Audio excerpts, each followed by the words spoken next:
ಹರೇ ಶ್ರೀನಿವಾಸ.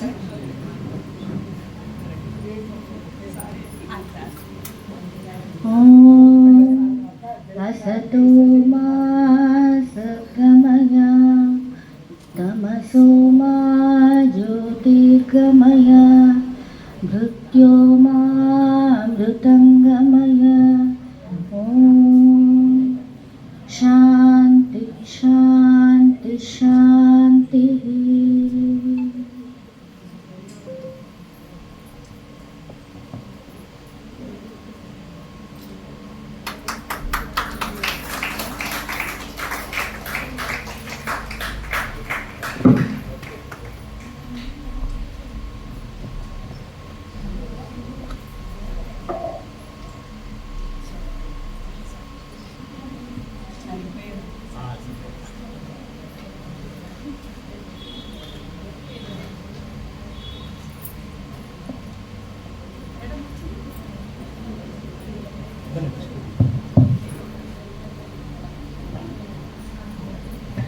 ದೀಪ ಪ್ರಜ್ವಲನೆ ಮಾಡಿ ಸಮಾರಂಭವನ್ನು ಪ್ರಾರಂಭ ಮಾಡಿದಂತಹ ಎಲ್ಲ ಹಿರಿಯರಿಗೂ ಮತ್ತು ಇವತ್ತಿನ ಸಭೆಗೆ ಆಗಮಿಸಿದಂತಹ ಎಲ್ಲರಿಗೂ ಇನ್ನೊಮ್ಮೆ ನಮಸ್ಕಾರ ಪೂರ್ವಕ ಸ್ವಾಗತವನ್ನು ಹೇಳ್ತಾ,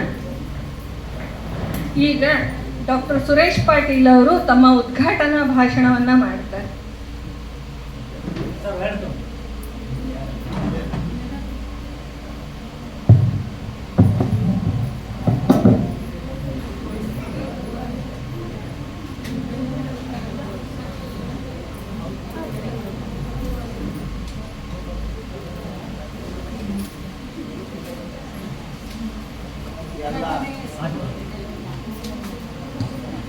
ಹಲೋ, ಎಲ್ಲ ಹರಿದಾಸ ಬಂಧು ಭಗಿನಿಯರಿಗೆ ಹೃತ್ಪೂರ್ವಕವಾದಂತಹ ನಮಸ್ಕಾರಗಳು.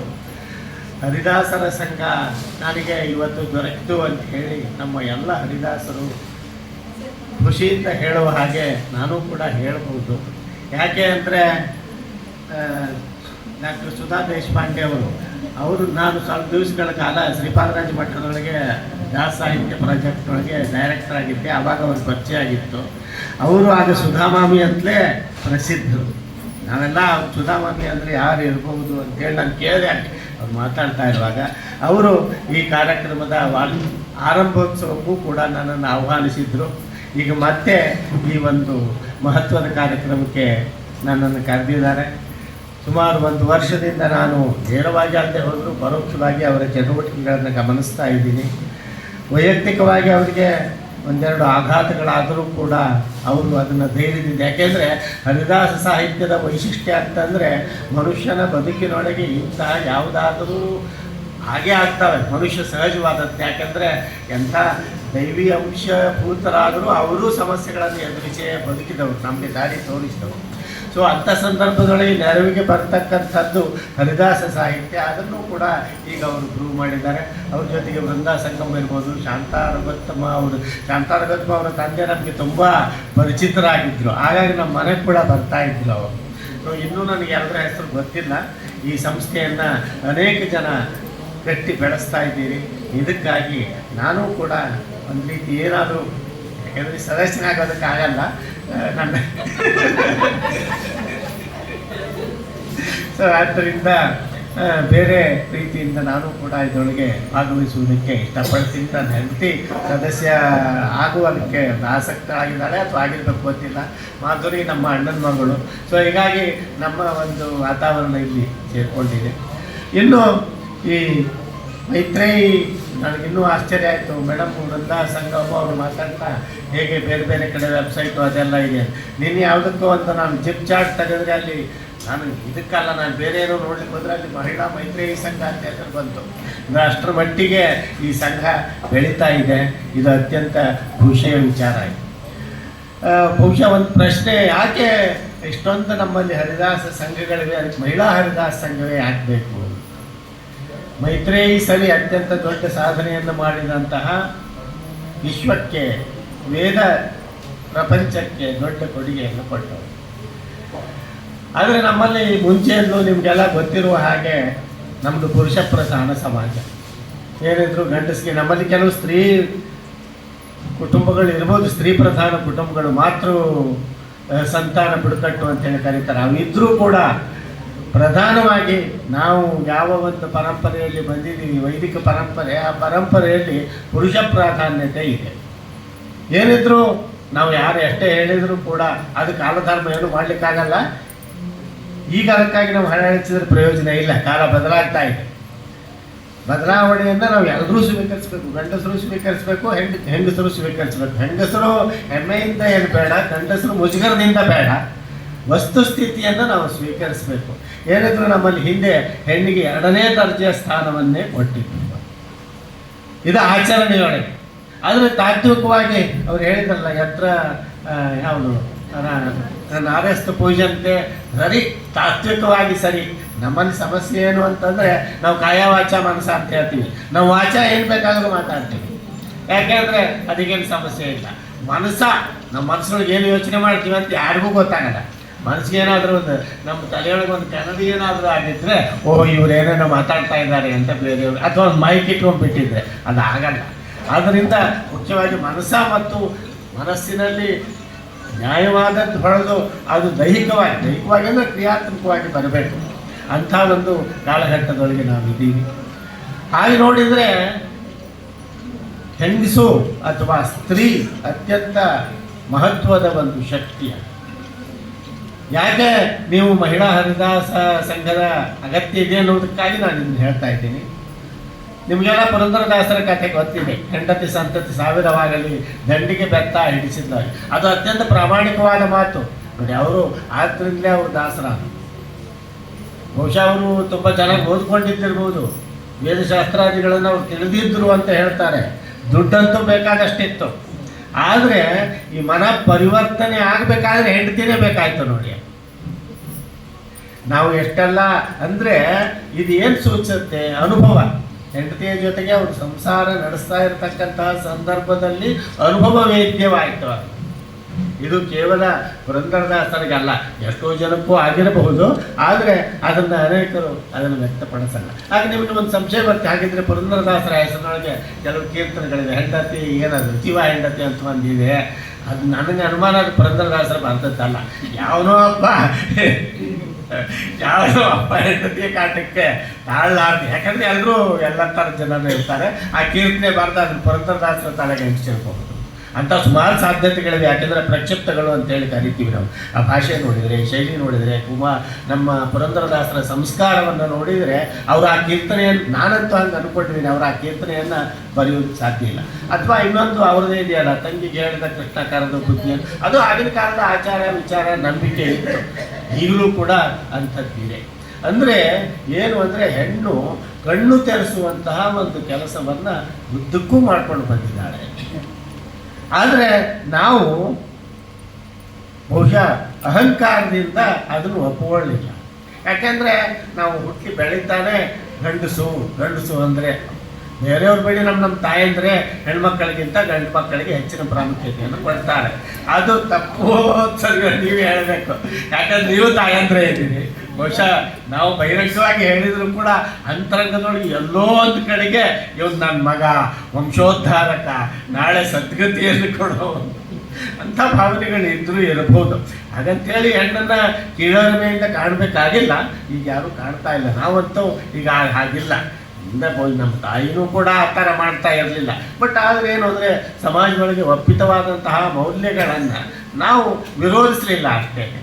ಅದು ಸಹಜವಾದದ್ದು. ಯಾಕೆಂದರೆ ಅದು ನಮ್ಮ ಧರ್ಮದೊಳಗೆ, ನಮ್ಮ ಸಂಸ್ಕಾರದೊಳಗೆ ಬಂದಿದೆ. ಆದರೆ ಈ ಹೆಣ್ಣಿನ ಪ್ರಾಮುಖ್ಯತೆಯ ಬಗ್ಗೆ ನಿಮಗೆ ಭಾಗವತ ದಶಮಸ್ಕಂದದೊಳಗೆ ಒಂದು ಘಟನೆ ಬರುತ್ತೆ. ಅದನ್ನು ಹೇಳಿದಾಗ ನಮಗೆ ಈ ಪುರಂದರದಾಸರಿಗಿಂತ ಮುಂಚೆನೇ ಹೆಣ್ಣು ಹೇಗೆ ಕಣ್ಣು ತೆರೆಸುವ ಕೆಲಸವನ್ನು ಮಾಡ್ತಾ ಇತ್ತು. ಅನೇಕ ಜನರಿಗೆ ಬಹುಶಃ ಶಿಲಾ ಮೇಡಮ್ ಅವ್ರಿಗೂ ಗೊತ್ತಿರ್ಬೋದು ಆ ಕತೆ, ಭಾಗವತದ ಕತೆ.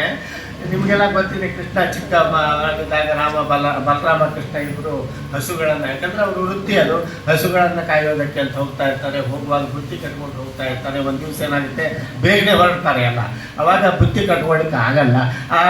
ಇವ್ರಿಗೆ ಹಸಿವಾಗದೆ ಹೋದ್ರು ಅಕ್ಕಪಕ್ಕದವ್ರಿಗೆ, ಆ ಹುಡುಗರಿಗೆ ಹಸಿವಾಗ್ತಾ ಇರ್ತಾರೆ. ನೋಡಿ ಹೇಗೋ ಕೃಷ್ಣ ಜೊತೆಗಿದ್ದಾನೆ ಅಂದರೆ ನಮಗೆಲ್ಲ ಸಿಗುತ್ತೆ ಅನ್ನೋ ಖುಷಿ ಅವ್ರು ಕೃಷ್ಣ ನೋಡಿ. ಕೃಷ್ಣ ದೇವರು, ಆದರೆ ದೇವರ ಅನ್ನುವುದನ್ನು ಅವ್ರು ಮಾಡ್ತಿದ್ರು.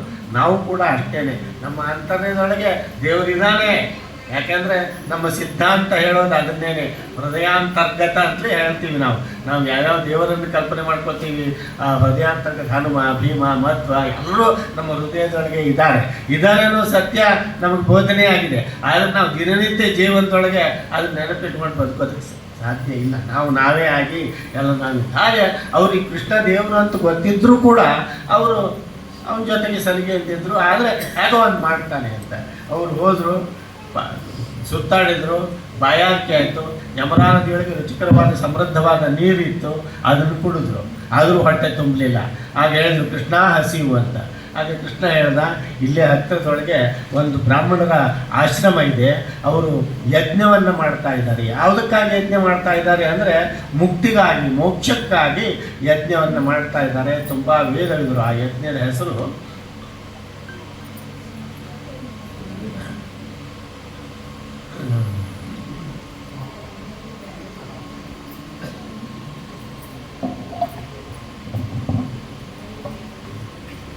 ಯಾವುದೋ ಒಂದು ಯಜ್ಞ ಹೆಸರು, ಒಂದು ದೊಡ್ಡ ಯಜ್ಞ ಮಾಡ್ತಾ ಇದ್ದಾರೆ. ಅಲ್ಲಿ ಸಮೃದ್ಧವಾಗಿ ಪಕ್ವಾನ್ನ ಎಲ್ಲ ರೆಡಿಯಾಗಿದೆ. ನೀವು ಹೋಗಿ ಹೇಳಿ ಕೃಷ್ಣ ಬಲರಾಮ ಬಂದಿದ್ದಾರೆ ಅವ್ರಿಗೆ ಕೊಡು ಅಂತ. ಇವ್ರು ಹೋದರು, ಹೋಗಿ ಕೃಷ್ಣ ಬಲರಾಮ ಬಂದಿದ್ದಾರೆ ಅವ್ರಿಗೆ ಆಹಾರ ಬೇಕಂತೆ. ಆ ಬ್ರಾಹ್ಮಣರು ಅವರು ವೇದವಿದರು, ಪಂಡಿತರು, ವಿದ್ವಾಂಸರು ಹೋಮವನ್ನ ಮಾಡ್ತಾ ಇದ್ರು. ಇವ್ರನ್ನ ಕೇಳಿಸ್ಕೊಳ್ಳೇ ಇಲ್ಲ, ಇವ್ರನ್ನ ಹತ್ರ ಸೇರಿಸಲಿಲ್ಲ. ಇವ್ರು ನಮಸ್ಕಾರ ಮಾಡಿದ್ರು, ಕೇಳ್ಕೊಂತ ಏನಾಗಿಲ್ಲ, ವಾಪಸ್ ನಿರಾಶರಾಗಿ ಕೃಷ್ಣನ ಬಳಿಗೆ ಬಂದರು. ಹೀಗಾಯಿತು ಅಂತ. ಹೌದಾ, ಸರಿ, ನೀವು ಹಿಂದ್ಗಡೆ ಹೋಗಿ ಅಲ್ಲಿ ಒಂದು ಮನೆ ಥರ ಇದೆ, ಅಲ್ಲಿ ಈ ಬ್ರಾಹ್ಮಣರ ಹೆಂಡಂದ್ರೆ ಇರ್ತಾರೆ, ಹೋಗಿ ಅವ್ರಿಗೆ ಹೇಳಿ ಅಂತ ಹೇಳಿ. ಇವನು ಆಯಿತು ಅಂತೇಳಿ ಅಲ್ಲಿ ಹಿಂದ್ಗಡೆ ಬಂದರು. ಅವ್ರಿಗೇನೋ ಕೆಲಸ ಇಲ್ಲ, ಬಹುಶಃ ನೀವೆಲ್ಲ ಹೇಗೆ ಸರ್ವಾಲಂಕಾರ ಭೂಷಿತರಾಗಿ ಬಂದಿದ್ದೀರಿ, ಹಾಗೆ ಅವರು ಸರ್ವಾಲಂಕಾರ ಭೂಷಿತರಾಗಿ ಅದು ಕೂತ್ಕೊಂಡಿತ್ತು. ಇವರು ಹೋದರು, ಹೋಗಿ ಕೃಷ್ಣ ಬಲರಾಮ ಬಂದಿದ್ದಾರೆ, ಅವ್ರಿಗೆ ಹಸಿವಾಗಿದೆ. ಹೌದಾ ಅಂತ ಅವ್ರಿಗೆ ಎಷ್ಟು ಖುಷಿ ಆಯಿತು ಅಂದರೆ, ಅಲ್ಲಿ ಯಜ್ಞಕ್ಕಾಗಿ ಊಟಕ್ಕಾಗಿ ಸಿದ್ಧಪಡಿಸಿದಂತಹ ಪಕ್ವಾನ್ನಗಳು, ಲೇಹಗಳು 4 ಪ್ರಕಾರದ್ದು ಎಲ್ಲವನ್ನು ಹೊಸ ಹೊಸ ಬುಟ್ಟಿಯೊಳಗೆ, ಡಬ್ಬಿಯೊಳಗೆ ಕಟ್ಕೊಂಡು ಆಗ ಗಂಡಸರು ಸುಮ್ಮನೆ ಇರಲಿಲ್ಲ. ಅವ್ರ ತಂದೆ ಇದ್ದರು, ಅಣ್ಣಂದ್ರು ಇದ್ದರು, ಮಕ್ಕಳಿದ್ರು, ಗಂಡ ಎಲ್ಲರೂ ಗದರಿಸಿದ್ರು, ಕೇಳಲಿಲ್ಲ. ನಿಮ್ಮ ಮಾತು ವಾಪಸ್ ಬಂದರೆ ನಿಮ್ಮನ್ನು ಸೇರಿಸಲ್ಲ ಅಂತ ಅವ್ರು ಎದುರಿಸಿದ್ರು. ಆದರೆ ಕೇಳಲಿಲ್ಲ ಇವರು. ಹೋಗಿ ಸೀದಾ ಕೃಷ್ಣನಿಗೆ ಹಚ್ಚಿಬಿಟ್ಟು, ಕೃಷ್ಣ ಮೊದಲು ಎಲ್ಲರಿಗೂ ಹಂಚಿ ಆಮೇಲೆ ತಾನು ತಿಂದ. ಆಮೇಲೆ ಇವ್ರಿಗೆ ಹೇಳ್ದು, ಆಯಿತು ನೀವಿಂದು ಹೊರಡಿ ಅಂತ. ಅವ್ರು ಹೇಳಿದ್ರು, ನಾವು ಹೊರಡೋದಕ್ಕಾಗಲ್ಲ. ಯಾಕೆಂದ್ರೆ ನಾವು ಹೋದ್ರೆ ಅವ್ರು ಬಿಡ್ತಾರ ಗಂಡಸರು. ಅವರು ಪೂಜೆಗಾಗಿ ಇಟ್ಟಂತಹ ಪಕ್ವಾನ್ನವನ್ನು ನಾವು ಅವ್ರ ಮಾತು ಇಲ್ಲ ಏನು ಮಾಡಲ್ಲ, ಹೋಗಿ ನೀವು ಅಂತ ಹೇಳಿದರು. ಹೋದರು, ಒಂದು ಸ್ವಲ್ಪ ಆಕ್ಷೇಪಣೆಯನ್ನು ಮಾಡಿದರು. ಆದರೆ ಆ ಹೊತ್ತಿಗೆ ಅವರಿಗೆ ಒಂದು ದಿವ್ಯ ಬೋಧೆ ಉಂಟಾಯಿತು. ಯೋಚನೆ ಮಾಡಿ ನೋಡಿದ್ರು, ಕೃಷ್ಣ ಸಾಮಾನ್ಯನಲ್ಲ, ಸಾಕ್ಷಾತ್ ಪರಮಾತ್ಮ. ಅವ್ರಿಗೆ ಇನ್ನೂ ಆಶ್ಚರ್ಯ ಏನು ಅಂದರೆ, ಈ ಸ್ತ್ರೀಯರಿಗೆ ಅವ್ರು ಪರಮಾತ್ಮ ಅಂತ ಗೊತ್ತಾಗಿದೆಯಲ್ಲ, ನಮ್ಗೆ ಗೊತ್ತಾಗಲಿಲ್ಲ. ಅವ್ರು ಹೇಳ್ತಾರೆ, ಭಾಗವತೊಳಗೆ ಬರ್ತದೆ, ಅವ್ರು ಹೇಳ್ತಾರೆ, ನಾವು ದ್ವಿಜರಾಗಿದ್ದೇವೆ, ನಾವು ಉಪನಯನವನ್ನು ಮಾಡಿಕೊಂಡಿದ್ದೇವೆ, ನಮಗೆ ಗಾಯತ್ರಿ ಮಂತ್ರೋಪದೇಶ ಆಗಿದೆ, ಎಲ್ಲ ಬಗೆಯ ವೇದಗಳನ್ನು ಅಧ್ಯಯನ ಮಾಡಿದ್ದೀವಿ, ಪ್ರಯೋಜನ ಏನು ಬಂತು, ಇಲ್ಲೇ ಭಗವಂತ ಇದ್ದಾನೆ ಅಂತ ತಿಳ್ಕೊಂಡಿದ್ದೀವಿ. ಇವ್ರಿಗೆ ಅದು ಯಾವುದೂ ಇಲ್ಲ. ಇವ್ರಿಗೆ ಯಜ್ಞೋಪವೀತ ಇಲ್ಲ, ಉಪನಯನ ಇಲ್ಲ, ಗಾಯತ್ರಿ ಜಪ ಇಲ್ಲ. ಆದರೆ ಇವ್ರು ಕೃಷ್ಣ ಅಂತ ಗೊತ್ತಲ್ಲ. ಮನೆಗೆ ಅವ್ರು ಖುಷಿ ಪಟ್ಕೊಳ್ತಾರೆ, ನಾವು ಅದೃಷ್ಟವಂತರೇ. ಯಾಕಂದರೆ ಇಂಥ ಹೆಂಡತಿಯರು ನಮ್ಗೆ ಸಿಕ್ಕಿದಾರಲ್ಲ ಅಂದರೆ ಅವರು ಪರೋಕ್ಷವಾಗಿ ದೇವ್ರ ದರ್ಶನ ಮಾಡಿಸಿದ್ದು ನಮ್ಮ ಹೆಂಡಂದರು ಅಂತ. ಇದು ಭಾಗ್ಯ ಅಂತಾರೆ ಅವ್ರು. ನಿಜವಾದ ಭಾಗ್ಯ ಏನು ಅಂದರೆ ನಮಗಿಂಥ ಹೆಂಡಂದರು ಲಭಿಸಿತ್ತು. ಸೊ ಆದ್ದರಿಂದ ನಾವು ನಮ್ಮ ಸಂಚಿ ಹೊನ್ನಮ್ಮ ಅಂತಂದರೆ ಹೆಣ್ಣಂದೇಕೆ ಬೀಳುಗಳು ಕಣ್ಣು ಕಾಣದ ಕಾವಿಲ. ಆದ್ದರಿಂದ ಹೆಣ್ಣಿನಲ್ಲೂ ಒಂದು ಶಕ್ತಿ ಇದೆ.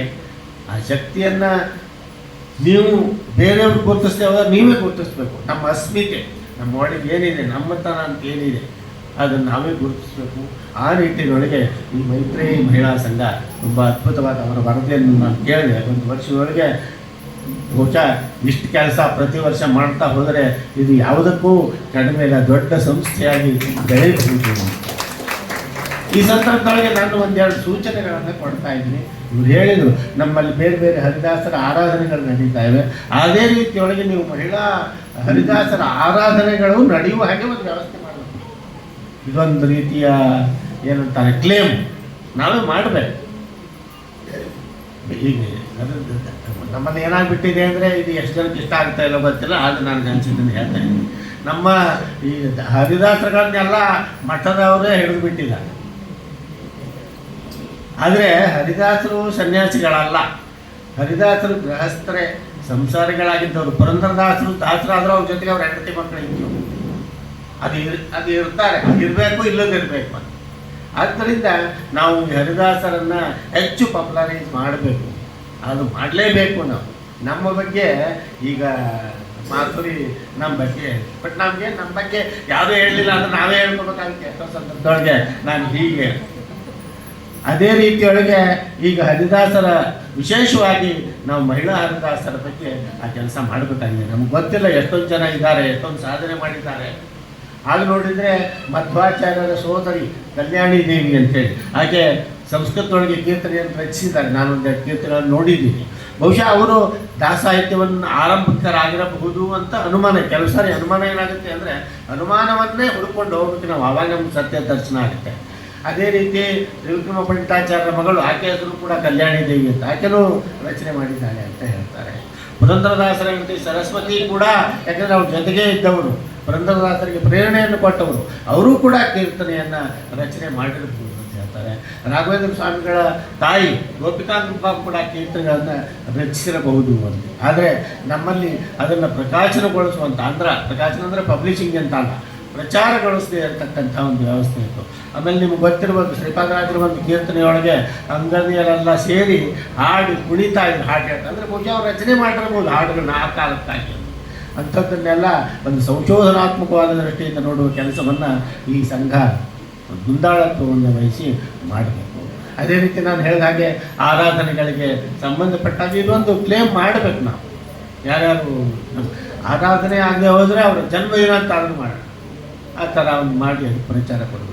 ಇನ್ನು ಮೂರನೇದು, ಈ ಭಜನಾ ಮಂಡಳಿಗಳವರು ಸುಮಾರು ಜನ ಹಾಡುಗಳನ್ನು ಜನಪ್ರಿಯಗೊಳಿಸ್ತಾ ಇದ್ದಾರೆ, ಭಕ್ತಿ ಪ್ರಸಾರ ಮಾಡ್ತಾ ಇದ್ದಾರೆ. ಅವರು ಪರ್ಟಿಕ್ಯುಲರ್ ಆಗಿ ಮಹಿಳಾ ಹರಿದಾಸರ ಕೀರ್ತನೆಗಳನ್ನು ವಿಶೇಷವಾಗಿ ಕೆಲವೊಂದು ರೀತಿಯೊಳಗೆ ಪ್ರಚಾರ ಮಾಡುವ ಕೆಲಸವನ್ನು ಮಾಡಿ ಪೂರ್ತಿ ಅವರದನ್ನೇ ತೆಗೆದುಕೊಂಡು.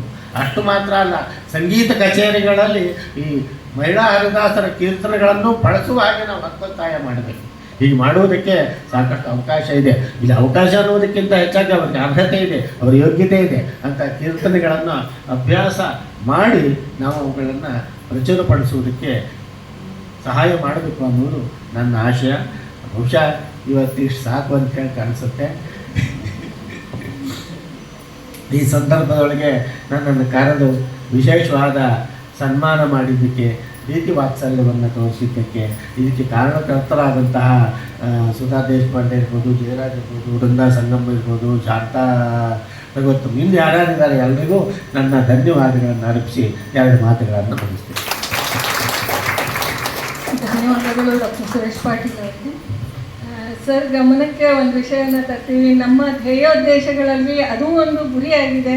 ಪ್ರತಿ ತಿಂಗಳೂ ಒಬ್ಬ ಮಹಿಳಾ ಹರಿದಾಸರ ಆರಾಧನೆಯನ್ನು, ಅವರ ಸಾಧನೆಯನ್ನು ಗುರುತಿಸಿಕೊಂಡು ಅವರ ಕೀರ್ತನೆಗಳನ್ನು ಹೇಳೋದು, ಅದರ ಅರ್ಥ ಚಿಂತನೆಯನ್ನು ಮಾಡೋದು, ಇದನ್ನಂತೂ ಮಾಡ್ತಾನೇ ಇದ್ದೀವಿ.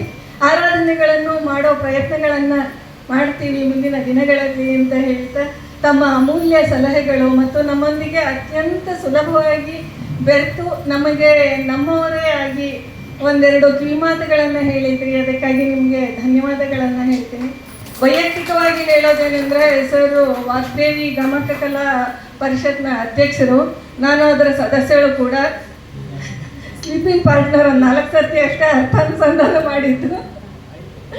ಅದಕ್ಕೆ ಈಗ ಇನ್ನೊಬ್ಬ ಅತಿಥಿಗಳು, ನಾನು ಅವ್ರ ಪರಿಚಯ ಮಾಡಿಕೊಡುವಾಗ ಹೇಳಿದೆ, ಮುಕುಂದ್ ಗಂಗೂರ್ ಸರ್ ಅಂದರೆ ಅವರ ಕೃತಿಗಳಲ್ಲಿ ಅವರ ಜೀನ್ಗಳಲ್ಲೇ ಹರಿದಾಸತ್ವ ಬಂದಿದೆ. ಜಲಜಾ ಗಂಗೂರ್ ಅವರ ಮಗ ಅಂತ ಪ್ರತಿದಿನ ಒಂದು ಕೀರ್ತನೆಯನ್ನು ಬರೀತಾರೆ ಅಂತ ಹೇಳಿದೆ. ಇವತ್ತು ಕೂಡ ನಮ್ಮ ಮೈತ್ರಿಗಾಗಿ ಅವರು 4 ಲೈನ್ಗಳನ್ನು ಬರ್ಕೊಂಡು ಬಂದಿದ್ದಾರೆ. ಅದನ್ನು ಅವ್ರು ಹೇಳಬೇಕು ಅಂತ ಅವರಲ್ಲಿ ಕೇಳ್ಕೊತೀನಿ.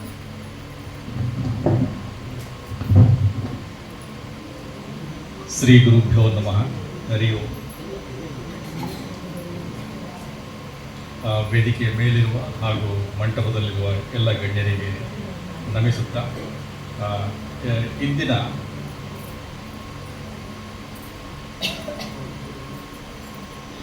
ಇಂದಿನ ಕೃತಿ ಮೈತ್ರೇಯಿ ಮಹಿಳಾ ಹರಿದಾಸ ಸಂಘಕ್ಕೆ. ಶುಭವಾಗಲಿ ಮೈತ್ರೇಯಿ ಕೂಟಕ್ಕೆ, ಶುಭವಾಗಲಿ ಮದನ ಮೋಹನ ಸಖಿಯರಿಗೆ. ಸಭೆಯು ಹರಡಲಿ ದಾಸ ಭಕುತಿ, ವಿಭವ ಹೆಚ್ಚಿಸಿ ಮರುತ ಮತದಲ್ಲಿ. ಉಭಯ ಕರ್ಮಗಳ ನಿಭಾಯಿಸುತ್ತ ಸಬಲರಾಗಲಿ ಮಹಿಳಾ ಹರಿದಾಸರು. ಅಭಿಗಾರವಾಗಲಿ ಜೀವ ಸಾಧನೆಯು ಫಲಿಸಿ, ವಿಭೂಷಣವಾಗಲಿ ವಿಜೃಂಭಿಸಿ ರಚನೆ ವಿಠ್ಠಲಗೆ. ನಭದ ನಕ್ಷತ್ರ ಮೊಗವ ಅಲಂಕರಿಸಿ, ಪ್ರಭೆಯ ಬೀರಲಿ ಸಭಿಕರ ರುನ್ಮನದಲ್ಲಿ. ಅಭಯಪ್ರದ ಶರದಿ ಪ್ರದೇಶ ಜೊತೆ ಇರಲು, ಅಭಯಪ್ರದ ಶರದಿ ಪುರೇಶ ಜೊತೆ ಇರಲು, ಅಭಿಜಾತ ಸಂತತಿ ನೂರ್ಪಡಿಸಿ ಬೆಳೆಯಲಿ. ಶ್ರೀಕೃಷ್ಣಾರ್ಪಣ. ಮುಂದ ಮೇಡಮ್, ಇನ್ನೊಂದು ನಿಮಿಷ ತಗೊಳ್ಬೋದಾ? ಮಾತಾಡಿ. ಮೈಕ್ ಬಿಟ್ಟರೆ ಸ್ವಲ್ಪ ಕಷ್ಟ. ಇಲ್ಲ, ಮಾತಾಡಿ ಸರ್. ಇಲ್ಲ, ಎರಡೇ ವಿಷಯ. ಮೈತ್ರೇಯಿ ಸಂಘ ಮಾಡ್ತಿರುವಂಥ ಅದ್ಭುತ ಕೆಲಸ. ಅದಕ್ಕೆ ಒಂದು ಕಿರುಸೂಚನೆ.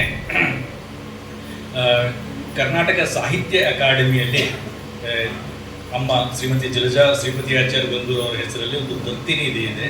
ಆ ದತ್ತಿ ನಿಧಿಯಿಂದ ಪ್ರತಿ ವರ್ಷ ಹರಿದಾಸ ಕೃತಿಗಳನ್ನು ಅಲ್ಲಿಗೆ ಸಲ್ಲಿಸಬೇಕಾಗುತ್ತೆ. ಅವ್ರ ನೋಟಿಫಿಕೇಶನ್ ಬಂದಾಗ ಅದರಲ್ಲಿ ಸರ್ಕಾರದ ಪ್ರಕ್ರಿಯೆ ಅದನ್ನು ವಿಶ್ಲೇಷಿಸುವ ಒಂದು ಕಮಿಟಿ ಮಾಡ್ತಾರೆ. ಆ ಕಮಿಟಿಯಲ್ಲಿ ಸೆಲೆಕ್ಟ್ ಆದಂತಹ ಒಂದು ಕೃತಿಗೆ ಹರಿದಾಸ ಬಹುಮಾನವನ್ನು ಕರ್ನಾಟಕ ಸಾಹಿತ್ಯ ಅಕಾಡೆಮಿಯಲ್ಲಿ ಕೊಡ್ತಾರೆ. 2025ರಲ್ಲಿ ಜನವರಿಯಿಂದ ಡಿಸೆಂಬರ್ವರೆಗೆ 2025ರಲ್ಲಿ ಪ್ರಕಟವಾದಂತಹ ನಿಮ್ಮೆಲ್ಲರ ಕೃತಿಗಳನ್ನು ಈಗಾಗಲೇ ಸಲ್ಲಿಸದಿದ್ದರೆ ದಯವಿಟ್ಟು ಸಲ್ಲಿಸಿ. ಈ ದತ್ತಿ ನಿಧಿಯ ಉದ್ದೇಶವೇ ಸುರೇಶ್ ಆಗಲೇ ಹೇಳಿದರು, ಈ ಹರಿದಾಸ ಸಾಹಿತ್ಯವು ಒಂದು ಮೇನ್ ಸ್ಟ್ರೀಮ್ ಸಾಹಿತ್ಯದಲ್ಲಿ ಭಾಗವಾಗಬೇಕು. ಅದರಲ್ಲೂ ಮಹಿಳೆಯರ ಈ ಒಂದು ನಿರಂತರವಾಗಿ ನಡೆಯುತ್ತಿರುವಂತಹ ಕಾರ್ಯ ಬೆಳಕಿಗೆ ಬರಬೇಕು ಅನ್ನೋದು ಉದ್ದೇಶ. ಹಾಗಾಗಿ ನಾವು ಇದನ್ನು ಅಕಾಡೆಮಿಯಲ್ಲಿ ಪ್ರಸ್ತಾಪ ಮಾಡಿದಾಗಲೂ ಮಹಿಳೆಯರಿಗಾಗಿಯೇ ಈ ಪ್ರಶಸ್ತಿಯನ್ನು ಕೊಡುವ ಅನ್ನುವ ಒಂದು ಆಲೋಚನೆಯನ್ನು ಮುಂದಿಟ್ಟಿದ್ವು. ಆಗ ಅಕಾಡೆಮಿ ಸದಸ್ಯರು ಒಂದು ಪ್ರಶ್ನೆ ಹಾಕಿದ್ರು, ಈಗಲೂ ಬರೀತಾರಾ ಸರ್? ನೀವು ಅಕಾಡೆಮಿ ನೀವು ಹೇಳಬೇಕದನ್ನೇ. ನನಗೆ ಗೊತ್ತಿರೋ ಮಟ್ಟಿಗೆ ಬರೀತಾರೆ. ಅಷ್ಟು ನಮ್ಮ ನಾಲೆಜಾಗ ಬಹಳಷ್ಟು ಮಹಿಳೆಯರು ಇದ್ದಾರೆ. ಅಂದರೆ ಯಾರು ಬರಲೇ ಇಲ್ಲದಿದ್ದರೆ ಆ ವರ್ಷ ಯಾರಿಗೂ ಕೊಡೋದಕ್ಕಾಗಲ್ಲ. ಈ ಸದ್ಯಕ್ಕೆ ಓಪನ್ ಆಗಿಟ್ಟಿರಿ. ಹರಿದಾಸ ಸೃಜನೇತರ ಕೃತಿಗಳು ಯಾವುದೇ ಆಗಿರಲಿ ಬರಲಿ. ಸೊ ಅದು ನೋಡೋಣ, ಮುಂದಿನ ವರ್ಷದಲ್ಲಿ ಮಹಿಳೆಯರದು ಬರ್ತಾ ಇದ್ದರೆ ಆಗ್ತಾ ಇದ್ದರೆ ಆಗಬೇಕಾದ್ರೆ ನೀವು ಅದನ್ನು ಬದಲಾವಣೆಗೆ ಒಂದು ಅರ್ಜಿ ಕೊಡ್ರಿ ಅಂತ ಹೇಳಿದ್ರು. ಹಾಗಾಗಿ ಈಗ ಸದ್ಯಕ್ಕೆ ಅದು ಓಪನ್ ಆಗಿದೆ. ಯಾವುದೇ ಇಲ್ಲದೆ ಹರಿದಾಸ ಕೃತಿ ಆಗಿರಬೇಕು, ಸೃಜನೇತರ ಯಾವುದೇ ಆಗಿದ್ದರೂ ಅದನ್ನು ದಯವಿಟ್ಟು ಸಲ್ಲಿಸಿ. ಈ 2019ರಿಂದ ಇದು ನಡೀತಾ ಬರ್ತಾ ಇದೆ. ಅತ್ಯುತ್ತಮ ಕೃತಿಗಳಿಗೆ ಹೊಂದಿದೆ. ಆದರೆ ಇನ್ನೂ ಮಹಿಳೆಯರಲ್ಲಿ ಒಂದು ಸ್ಥಾನ ಮಾಡಿಲ್ಲ ಅನ್ನೋದು ಒಂದು ಸ್ವಲ್ಪ ಮನದಲ್ಲಿ ಇನ್ನೂ ದುಃಖ ಇದೆ. ಅಮ್ಮನ ಹೆಸರಲ್ಲಿರೋದು ಬರಬೇಕು ಅನ್ನೋ ಒಂದು ಆಶಯ ಇದೆ. 2019ರಿಂದ ಒಂದು ವರ್ಷ ಮಾತ್ರ ಅದು ಕೃತಿಗಳ ಕಡಿಮೆ ಆಗಿದ್ದರಿಂದ ಅಡಿಲ್ಲ. ಅಂದರೆ ಪ್ರತಿ ವರ್ಷ ಉಳಿದಂತೆ ಪ್ರತಿ ವರ್ಷ ಇದು ಬರ್ತಾ ಇದೆ. 2025ರಲ್ಲಿ ಪ್ರಕಟವಾದ ಕೃತಿಗಳನ್ನು ದಯವಿಟ್ಟು ಅಕಾಡೆಮಿಗೆ ಸಲ್ಲಿಸಿ. ಏನಾದರೂ ಇದರ ವಿವರ ಏನಾದರೂ ಬೇಕಾಗಿದ್ದರೆ ನನಗೆ ಕಾಂಟ್ಯಾಕ್ಟ್ ಮಾಡ್ಬೋದು. ಬೃಂದಾ ಮೇಡಮ್ ಅವ್ರ ಹತ್ರ ಇದೆ. ಸೊ ನಿಯಮಗಳ ಬಗ್ಗೆ ಶೇರ್ ಮಾಡ್ತಾರೆ. ಇಷ್ಟೇ ಹೇಳಬೇಕಾಗಿತ್ತು. ಸುರೇಶ್ ಸರ್ ಅದ್ಭುತವಾಗಿ ಹೇಳಿದ್ರಿ. ಸೊ ನನ್ನ ಚಿಕ್ಕ ಮಗಳು, ಅವಳ ಹೆಸರು ಮೃದುಲಾ ಅಂತೇಳಿ, ಅವಳೊಂದು ರೀಸೆಂಟಾಗಿ ಒಂದು ಆರ್ಟಿಕಲ್ ಬಂದಿತ್ತು, paternal illusion and maternal truth. So ಅದನ್ನು ಕನ್ನಡದಲ್ಲಿ ಅನುವಾದ ಆಗಿ ಪೇಪರ್ನಲ್ಲಿ ಬಂತು. ಅವಳು ನ್ಯೂರೋಸೈನ್ಸ್ನಲ್ಲಿ. ಸೊ ವಿಜ್ಞಾನದ ಪ್ರಕಾರ ಹೋದರೆ mitochondria DNA is possible to pass only from ತಾಯಿಯಿಂದ ಮಗಳು, ಮಗಳಿಂದ ಮಗಳು, ಮಗಳಿಂದ. ಹಾಗಾಗಿ ವಿಜ್ಞಾನದ ಪ್ರಕಾರ ಹೋದರೆ ವಂಶ ಬೆಳೆಯೋದು ಮಹಿಳೆಯಿಂದ, ತಾಯಿಯಿಂದ ಮಗಳಿಗೆ, ಮಗಳಿಂದ ಮಗಳಿಗೆ, ಮಗಳಿಂದ ಮಗಳಿಗೆ. ಸೊ ತಂದೆಯ ಪಾತ್ರ ಅಲ್ಲಿ ಬಹಳ ಕಡಿಮೆ ಇದೆ. ಸೊ ಬಹುಶಃ ನಮ್ಮ ಅಧ್ಯಾತ್ಮದಲ್ಲೂ ಅದನ್ನೇ ಹೇಳುತ್ತೆ, ನಾವೆಲ್ಲರೂ ಹೋಗಿ ಮುಟ್ಟೋದು ಮಹಾಲಕ್ಷ್ಮಿಗೆ, ಮಹಾತಾಯಿ, ಮಹಾಲಕ್ಷ್ಮಿ ಅಂತರ್ಗತ. ನಂತರ ನಾರಾಯಣನಿಗೆ ಎಲ್ಲ ಸ್ವರೂಪವೂ ಇದೆ, ಯಾವ ಲಿಂಗಭೇದವೂ ಇಲ್ಲ. ಹಾಗಾಗಿ ಸ್ವರೂಪ ದೃಷ್ಟಿಯಲ್ಲಿ ನಾವು ಮುಟ್ಟುವುದೇ ಮಹಾತಾಯಿಗೆ. ಬಹುಶಃ ವಿಜ್ಞಾನ ಅಧ್ಯಾತ್ಮ ಎರಡೂ ಒಟ್ಟಿಗೆ ಮುಟ್ಟುವುದೇ, ಇಲ್ಲಿರುವುದೇ ಮಹಿಳೆಯರ ಒಂದು ಮಹಾಲಕ್ಷ್ಮಿಯ ಸಂತತಿ ಇದು. ಅದರಿಂದಲೇ ಆಗುವ ಕೆಲಸ ಎಲ್ಲ ಸೃಷ್ಟಿಯ ಕಾರ್ಯ. ಹಾಗಾಗಿ ಅದನ್ನು ಸರ್ ಭಾಳ ವಿಶೇಷವಾಗಿ ಹೇಳಿದರು. ಸೊ ಹಾಗಾಗಿ ಯಾವುದೇ ಕಾರಣಕ್ಕೆ ಪುರುಷ ಪ್ರಧಾನ ಅದನ್ನೆಲ್ಲ ಸೈಡಿಗೆ ಇಟ್ಬಿಟ್ಟು, ಪಕ್ಕದಲ್ಲಿ ಇಟ್ಬಿಟ್ಟು, ಇಲ್ಲಿ ಆಗುತ್ತಿರುವಂತಹ ಸೃಜನ ಕೃತಿಗಳ ಒಂದು ಬೆಳಕಿಗೆ ಬರಬೇಕು, ಅವರ ಸಾಧನೆಗೆ ಒಂದು ಅತ್ಯುತ್ತಮವಾದಂತಹ ಒಂದು ಅದನ್ನು ಪರಿಗಣಿಸಬೇಕು ಅನ್ನೋ ದೃಷ್ಟಿಯಲ್ಲಿ ದೃಷ್ಟಿ. ಈ ನಿಟ್ಟಿನಲ್ಲಿ ಮೈತ್ರೇಯ ಸಂಘ ಅದ್ಭುತವಾದ ಕಾರ್ಯ ಮಾಡ್ತಾ ಇದೆ. ಭಾಳ ಖುಷಿ ಆಯಿತು ಮೇಡಮ್, ಅಷ್ಟೊಂದು ನೀವೆಲ್ಲರನ್ನ ಹುಡುಕಿ ಪ್ರಶಸ್ತಿಗಳನ್ನ ಕೊಡ್ತಾ ಇರೋದು ನಿಜಕ್ಕೂ ಇದೊಂದು ಶ್ಲಾಘನೀಯ ಕಾರ್ಯ. ಎಲ್ಲ ಮೈತ್ರೇಯ ಬಳಗಕ್ಕೆ ತುಂಬ ಹೃದಯ ಅಭಿನಂದನೆಗಳು. ಕೃಷ್ಣಾರ್ಪಣ ಮಸ್ತು. ಧನ್ಯವಾದಗಳು ಸರ್. ನಿಮ್ಮ ಆಶಯದಂತೆ ಅಕಾಡೆಮಿಯಲ್ಲಿ ಮಹಿಳಾ ಹರಿದಾಸರ ಕೃತಿಗಳಿಗೇನೆ ಒಂದು ದತ್ತಿ ನೀತಿ ಬರೋಂಗೆ ಆಗಲಿ ಅಂತ ನಾನು ಕೇಳ್ಕೊತೀನಿ. ನಮ್ಮ ಮುಂದಿನ ಗುರಿ ಒಂದಿದೆ, ಸಾಹಿತ್ಯ ಅಕಾಡೆಮಿಯಲ್ಲಿ ಮಹಿಳಾ ಹರಿದಾಸರಿಗೆ ಅಂತ ಒಂದು ವಿಂಗ್ ಮಾಡಬೇಕು ಅಂತ. ಅದರ ಜೊತೆಗೆ ನಾನು ಇನ್ನೊಂದು ಮಾತನ್ನ ಹೇಳ್ತೇನೆ. ಗಂಗೂರ್ ಸರ್ ಅವರು ತಮ್ಮ ತಾಯಿಯ ಹೆಸರಲ್ಲಿ ಸಾಹಿತ್ಯ ಸಖಿ ಇದರಲ್ಲಿ ಒಂದು ಪ್ರಶಸ್ತಿಯನ್ನ ಕೊಡ್ತಾ ಇದ್ದಾರೆ, ಜಲಜಾ ಗಂಗೂರ್ ಪ್ರಶಸ್ತಿನ. ಅದರ ಜೊತೆಗೆ ಸ್ವರಶ್ರೀಯಲ್ಲಿ ಕೂಡ ಅವರು ಗೌರವಾಧ್ಯಕ್ಷರು, ಅಲ್ಲಿ ಕೂಡ ಮಹಿಳಾ ಹರಿದಾಸರಿಗೆ ಒಂದು ಪ್ರಶಸ್ತಿಯನ್ನ, ಸಾಧನೆ ಮಾಡಿದವರಿಗೆ ಒಂದು ಪ್ರಶಸ್ತಿಯನ್ನ ಕೊಡ್ತಾ ಇದ್ದಾರೆ. ಈಗ ನಮ್ಮ ಮತ್ತೆ ಮೂಲ ಕಾರ್ಯಕ್ರಮಗಳಿಗೆ ಬರೋದಾದ್ರೆ, ಈಗ ನಮ್ಮ ಮೈತ್ರಿ ಮಹಿಳಾ ಹರಿದಾಸ ಟ್ರಸ್ಟ್ನಿಂದ 2 ಹೊಸ ಪುಸ್ತಕಗಳನ್ನ ಇವತ್ತು ನಾವು ಬಿಡುಗಡೆ ಮಾಡ್ತಾ ಇದ್ದೀವಿ. ಒಂದು ಸಾಧನ ಅಂತ ಡಾಕ್ಟರ್ ಜಯಲಕ್ಷ್ಮಿ ಮಂಗಳಮೂರ್ತಿ ಅವರು ಬರೆದಂತಹ ಕೃತಿ, ಇನ್ನೊಂದು ಕೃತಿ ಡಾಕ್ಟರ್ ಸುಧಾ ದೇಶಪಾಂಡೆ ಅವರು ಬರೆದಂತಹ ಭಾಗವತಾಮೃತ ಸುಳಾದಿಗಳು. ಈ ಕೃತಿಗಳ ಬಿಡುಗಡೆಯನ್ನ ನಾವೀಗ ಮಾಡೋಣಂತೆ. ಅದರ ಜೊತೆಗೆ ಸಾಧನಾ ಪುಸ್ತಕದ ಪರಿಚಯವನ್ನು 2 ನಿಮಿಷದಲ್ಲಿ ಡಾಕ್ಟರ್ ಶೈಲಜಾ ಕೊಪ್ಪರ್ ಅವರು ಹೇಳಬೇಕು ಅಂತ ಕೇಳ್ತಾರೆ.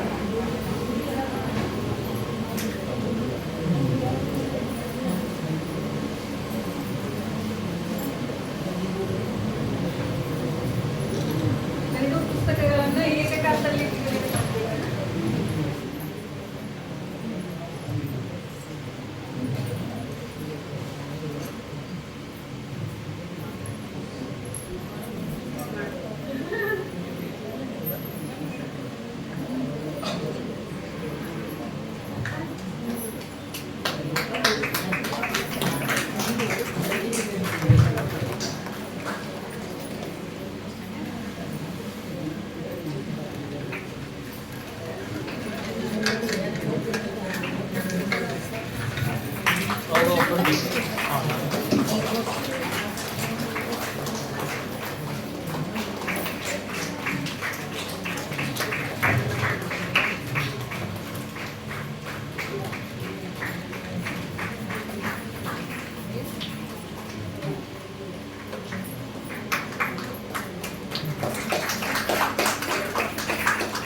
ಡಾಕ್ಟರ್ ಶೈಲಜಾ ಕೊಪ್ಪರ್ ಅವರು 2 ನಿಮಿಷದಲ್ಲಿ ಸಾಧನಾ ಪುಸ್ತಕದ ವಿಶೇಷ ಮಹತ್ವವನ್ನು ಹೇಳ್ತಾ ಇದ್ದಾರೆ.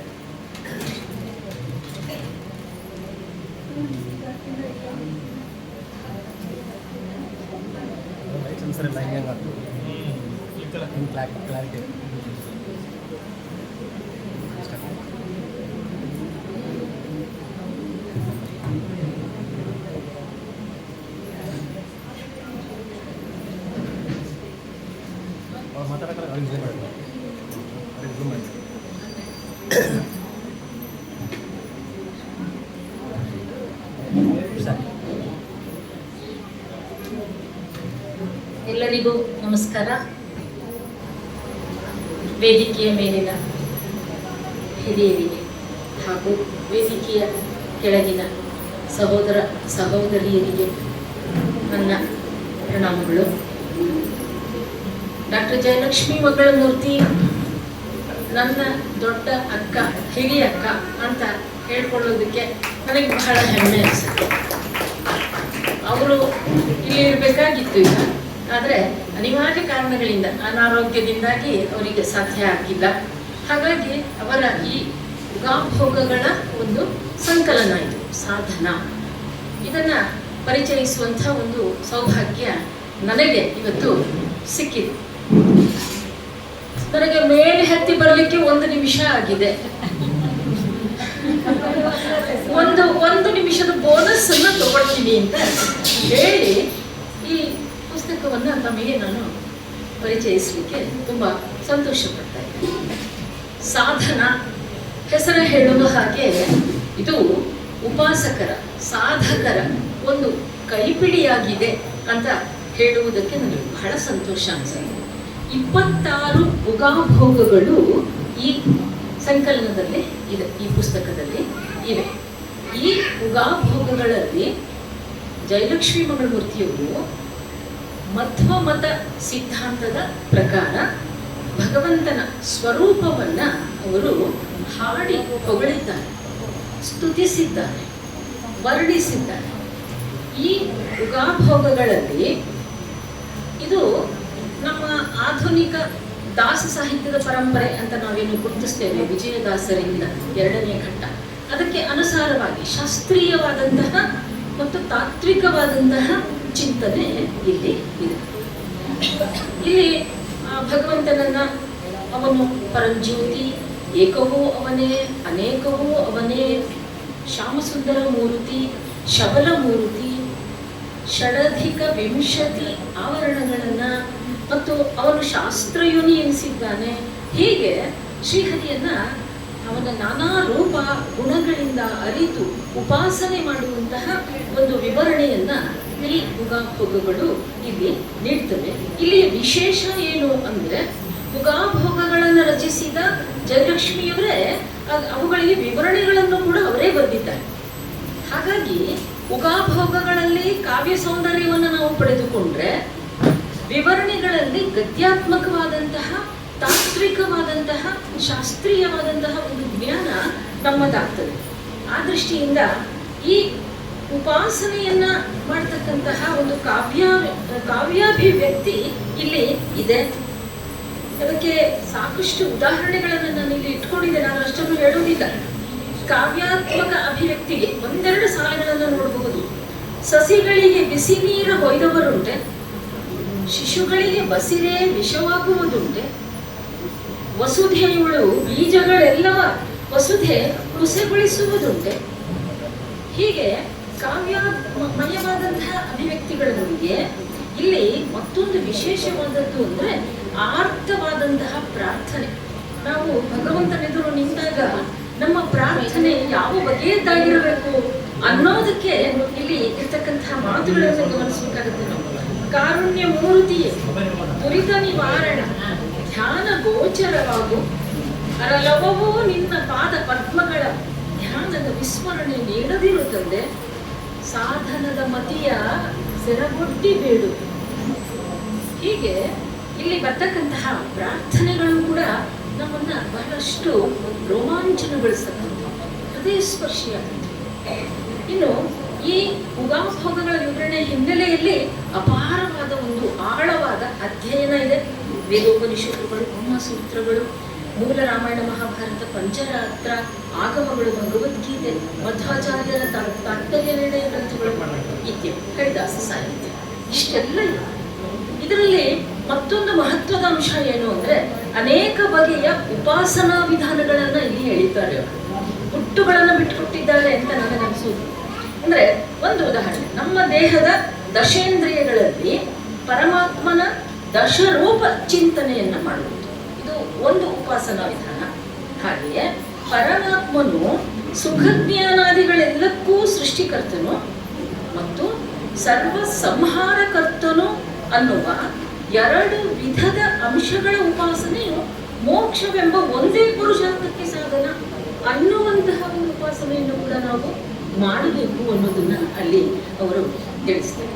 ಹೀಗೆ ಈ ಉಗಾಭೋಗಗಳು ಮತ್ತು ಇದರ ವಿವರಣೆ ಇದೆಲ್ಲ ಮಾನುಷ ಪ್ರಯತ್ನ ಅಂತ ನನಗಂತೂ ಅನಿಸೋದಿಲ್ಲ. ಇದು ಕೇವಲ ಈ ರಚನೆಯನ್ನ ಮಾಡಿರೋದು ನನ್ನ ಅಕ್ಕ ಅನ್ನೋ ಒಂದು ಮಮಕಾರದಿಂದ ನಾನು ಈ ಮಾತು ಹೇಳುವುದಿಲ್ಲ. ಇದು ನನ್ನ ಅನುಭವಕ್ಕೆ ಬಂದಂತಹ ಮಾತು. ಇದು ದೈವ ಸಂಕಲ್ಪ ಇದ್ದದ್ದರಿಂದ ಆಗಿರುವಂತಹ ಒಂದು ರಚನೆ ಈ ಗ್ರಂಥ. ಈ ಭಕ್ತ ಸಮೂಹಕ್ಕೆ, ಸಾಧನಾ ಜೀವಿಗಳಿಗೆ ಈ ಸಾಧನ ಸಂಪತ್ತನ್ನು ಒದಗಿಸಬೇಕು ಅನ್ನುವ ಪರಮಾತ್ಮನ ಇಚ್ಛೆಯೇ ಜಯಲಕ್ಷ್ಮಿಯವರನ್ನ ಒಂದು ಉಪಕರಣವನ್ನಾಗಿ, ಒಂದು ಸಾಧನವನ್ನಾಗಿ, ಮಾಧ್ಯಮವನ್ನಾಗಿ ಈ ಗ್ರಂಥ ರಚನೆಯನ್ನ ಅದು ಇಲ್ಲಿ ಪ್ರತಿಫಲಿಸಿದೆ ಅಂತ ನನಗೆ ಅನಿಸ್ತದೆ. ಇನ್ನು ಇದ್ರದ್ದು ಇನ್ನೊಂದು ವಿಶೇಷ ಅಂದ್ರೆ ಇಂಗ್ಲಿಷ್ನಲ್ಲಿ ಇದನ್ನು ತಿಳ್ಕೊಳ್ಬೇಕು ಅಂತ ಅಪೇಕ್ಷಿಸುವವರಿಗಾಗಿ ಮಾಧವಿ ಜೋಶಿ ಎನ್ನುವರು ಇದರ ಇಂಗ್ಲಿಷ್ ಅನುವಾದವನ್ನು ಮಾಡಿದ್ದಾರೆ. ಅದರ ಜೊತೆಗೆ ಇದರ ಭಾಷೆಗಳವರೆಗೆ ಟ್ರಾನ್ಸ್ಕ್ರಿಪ್ಟ್ ಮಾಡಲಾಗಿದೆ, ಲಿಪ್ಯಂತರ ಮಾಡಲಾಗಿದೆ. ಹಿಂದಿ, ತಮಿಳು, ತೆಲುಗು, ಮಲಯಾಳಂ, ಅನೇಕ ಭಾಷೆಗಳಲ್ಲಿ. ಇಲ್ಲಿ ಈ ಅನ್ಯ ಭಾಷಾ ಕಾಳಜಿ ಏನು ಇದೆ, ಇದು ಬಹಳ ಮೆಚ್ಚತಕ್ಕಂಥದ್ದು. ಹೀಗೆ ಈ ಸಾಧನ ನಮ್ಮ ದಾಸಾಹಿತ್ಯ ಪರಂಪರೆಯಲ್ಲಿ ಉಗಾಭೋಗಗಳ ರಚನೆಯ ವಾಹಿನಿಗೆ ಮಹತ್ವದ ಕೊಡುಗೆಯಾಗಿದೆ ಅಂತ ನನಗನ್ಸುತ್ತೆ. ಹೆಳವನಕಟ್ಟೆ ಗಿರಿಯಮ್ಮನವರ ಒಂದು ಉಗಾಭೋಗ ನಮಗೆ ಸಿಗುತ್ತೆ. ಅದಾದ ನಂತರ ನಮ್ಮ ಮಹಿಳೆಯರು ದಾಸರು, ಪುರುಷ ದಾಸರು ಮಾಡಿದ್ದಲ್ಲ ನಾವು ಹೇಳೋದು, ಮಹಿಳೆಯರು ಉಗಾಭೋಗಗಳನ್ನ ರಚನೆ ಮಾಡಿದ್ದಾರೆ. ನನಗೆ ಇತ್ತೀಚೆಗೆ ತಿಳಿದು ಬಂತು, ನಮ್ಮ ಡಾಕ್ಟರ್ ವನಜಾ ನರ್ಸಾಪುರ್ ಅವರು ಕೂಡ ಬಹಳ ಅತ್ಯುತ್ತಮವಾದಂತಹ ಉಗಾಭೋಗಗಳನ್ನ ರಚಿಸಿದ್ದಾರೆ. ನಾನು ಅದನ್ನ ಅಧ್ಯಯನ ಮಾಡಿ ಅಕ್ಕ ಬರೆದಂತಹ ಉಗಾಭೋಗಗಳು, ಅವರು ಬರೆದಂತಹ ಉಗಾಭೋಗಗಳು, ಇವುಗಳ ಒಂದು ತೌಲನಿಕ ಅಧ್ಯಯನ ಕೈಗೊಳ್ಬೇಕು ಅಂತ ಇದೆ ನನ್ನ ಮನಸ್ಸಿನಲ್ಲಿ. ಹೀಗೆ ಈ ಸಾಧನ ಸಾಹಿತ್ಯದ ದೃಷ್ಟಿಯಿಂದ ಕಾವ್ಯಾತ್ಮಕವಾಗಿ ಮೂಡಿಬಂದಿದೆ, ಧಾರ್ಮಿಕ ದೃಷ್ಟಿಯಿಂದ ವಿವರಣಾ ಭಾಗ ಬಹಳ ಮಹತ್ವದ್ದಾಗಿದೆ. ಕನ್ನಡ ಸಾಹಿತ್ಯದ ವೈವಿಧ್ಯವನ್ನ ಇಂತಹ ಸಾಹಿತ್ಯ ಕೃತಿಗಳು ಹೆಚ್ಚಿಸ್ತಾ ಇವೆ. ಇಂತಹ ಒಂದು ಸಾಹಿತ್ಯ ಕೃತಿಯನ್ನ ಇಲ್ಲಿ ಬಿಡುಗಡೆ ಮಾಡಿದ್ರಿಂದ ಅಕ್ಕನ ಪರವಾಗಿ ನಾನು ತಮಗೆಲ್ಲರಿಗೂ ಧನ್ಯವಾದಗಳನ್ನ, ವೈಯಕ್ತಿಕವಾಗಿ ಧನ್ಯವಾದಗಳನ್ನ. ಮೈತ್ರೇಯಿ ಎನ್ನುವ ಮಾತೆ ಒಂದು ದೊಡ್ಡ ಒಂದು ಇಂದ್ರಜಾಲದ ಒಂದು ಮೋಡಿಯನ್ನು ಮಾಡುವಂತಹ ಮಾತುವುದು ಅಧ್ಯಾತ್ಮ, ಮಹಿಳೆ ಮತ್ತು ಅಧ್ಯಾತ್ಮದ ಒಂದು ಸಂಬಂಧವನ್ನು ಸೂಚಿಸುವಂತಹ ಪದ ಶಕ್ತಿ. ಅಂತಹ ಶಕ್ತಿಯ ಪರವಾಗಿ ಇಲ್ಲಿ ಅದನ್ನು ಸಂಕೇತಿಸ್ತಾ ಬಂದಿರತಕ್ಕಂತಹ ನಮ್ಮೆಲ್ಲ ಮಹಿಳೆಯರ ಪರವಾಗಿ ಮತ್ತೊಮ್ಮೆ ನನ್ನ ಕೃತಜ್ಞತೆಗಳನ್ನು, ಇಂಥ ಒಂದು ಅವಕಾಶವನ್ನು ನನಗೆ ತಾವು ಕೊಟ್ಟಿದ್ದಕ್ಕಾಗಿ ಮತ್ತೊಮ್ಮೆ ಕೃತಜ್ಞತೆಗಳನ್ನ ಸಲ್ಲಿಸುತ್ತಾ 2 ನಿಮಿಷ ದಾಟಿರಬಹುದು, ಕ್ಷಮಿಸಬೇಕು.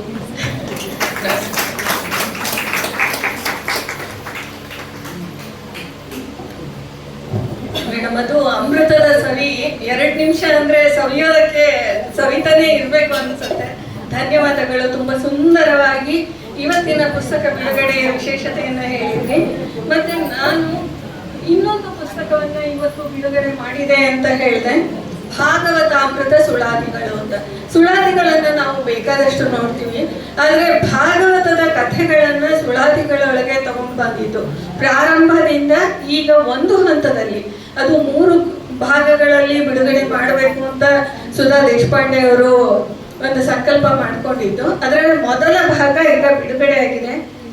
ಈ ಪುಸ್ತಕಕ್ಕೆ ಬೆನ್ನುಡಿ ಬರೆಯುವ ಭಾಗ್ಯ ಕೂಡ ನನಗೆ ಬಂದಿದೆ. ಅದನ್ನ ಮಾತ್ರ ನಾನು ಓದ್ಬಿಡ್ತೀನಿ. ವಿಷ್ಣು ಸಾಯುಜ್ಯವಿರುವ ಗ್ರಂಥ ಭಾಗವತ. ಈ ಭಾಗವತವಿರುವ ಮನೆಯ ಸಕಲ ತೀರ್ಥಗಳ ಕ್ಷೇತ್ರ ತಾಣ ಅನಿಸ್ಕೊಳ್ತದೆ.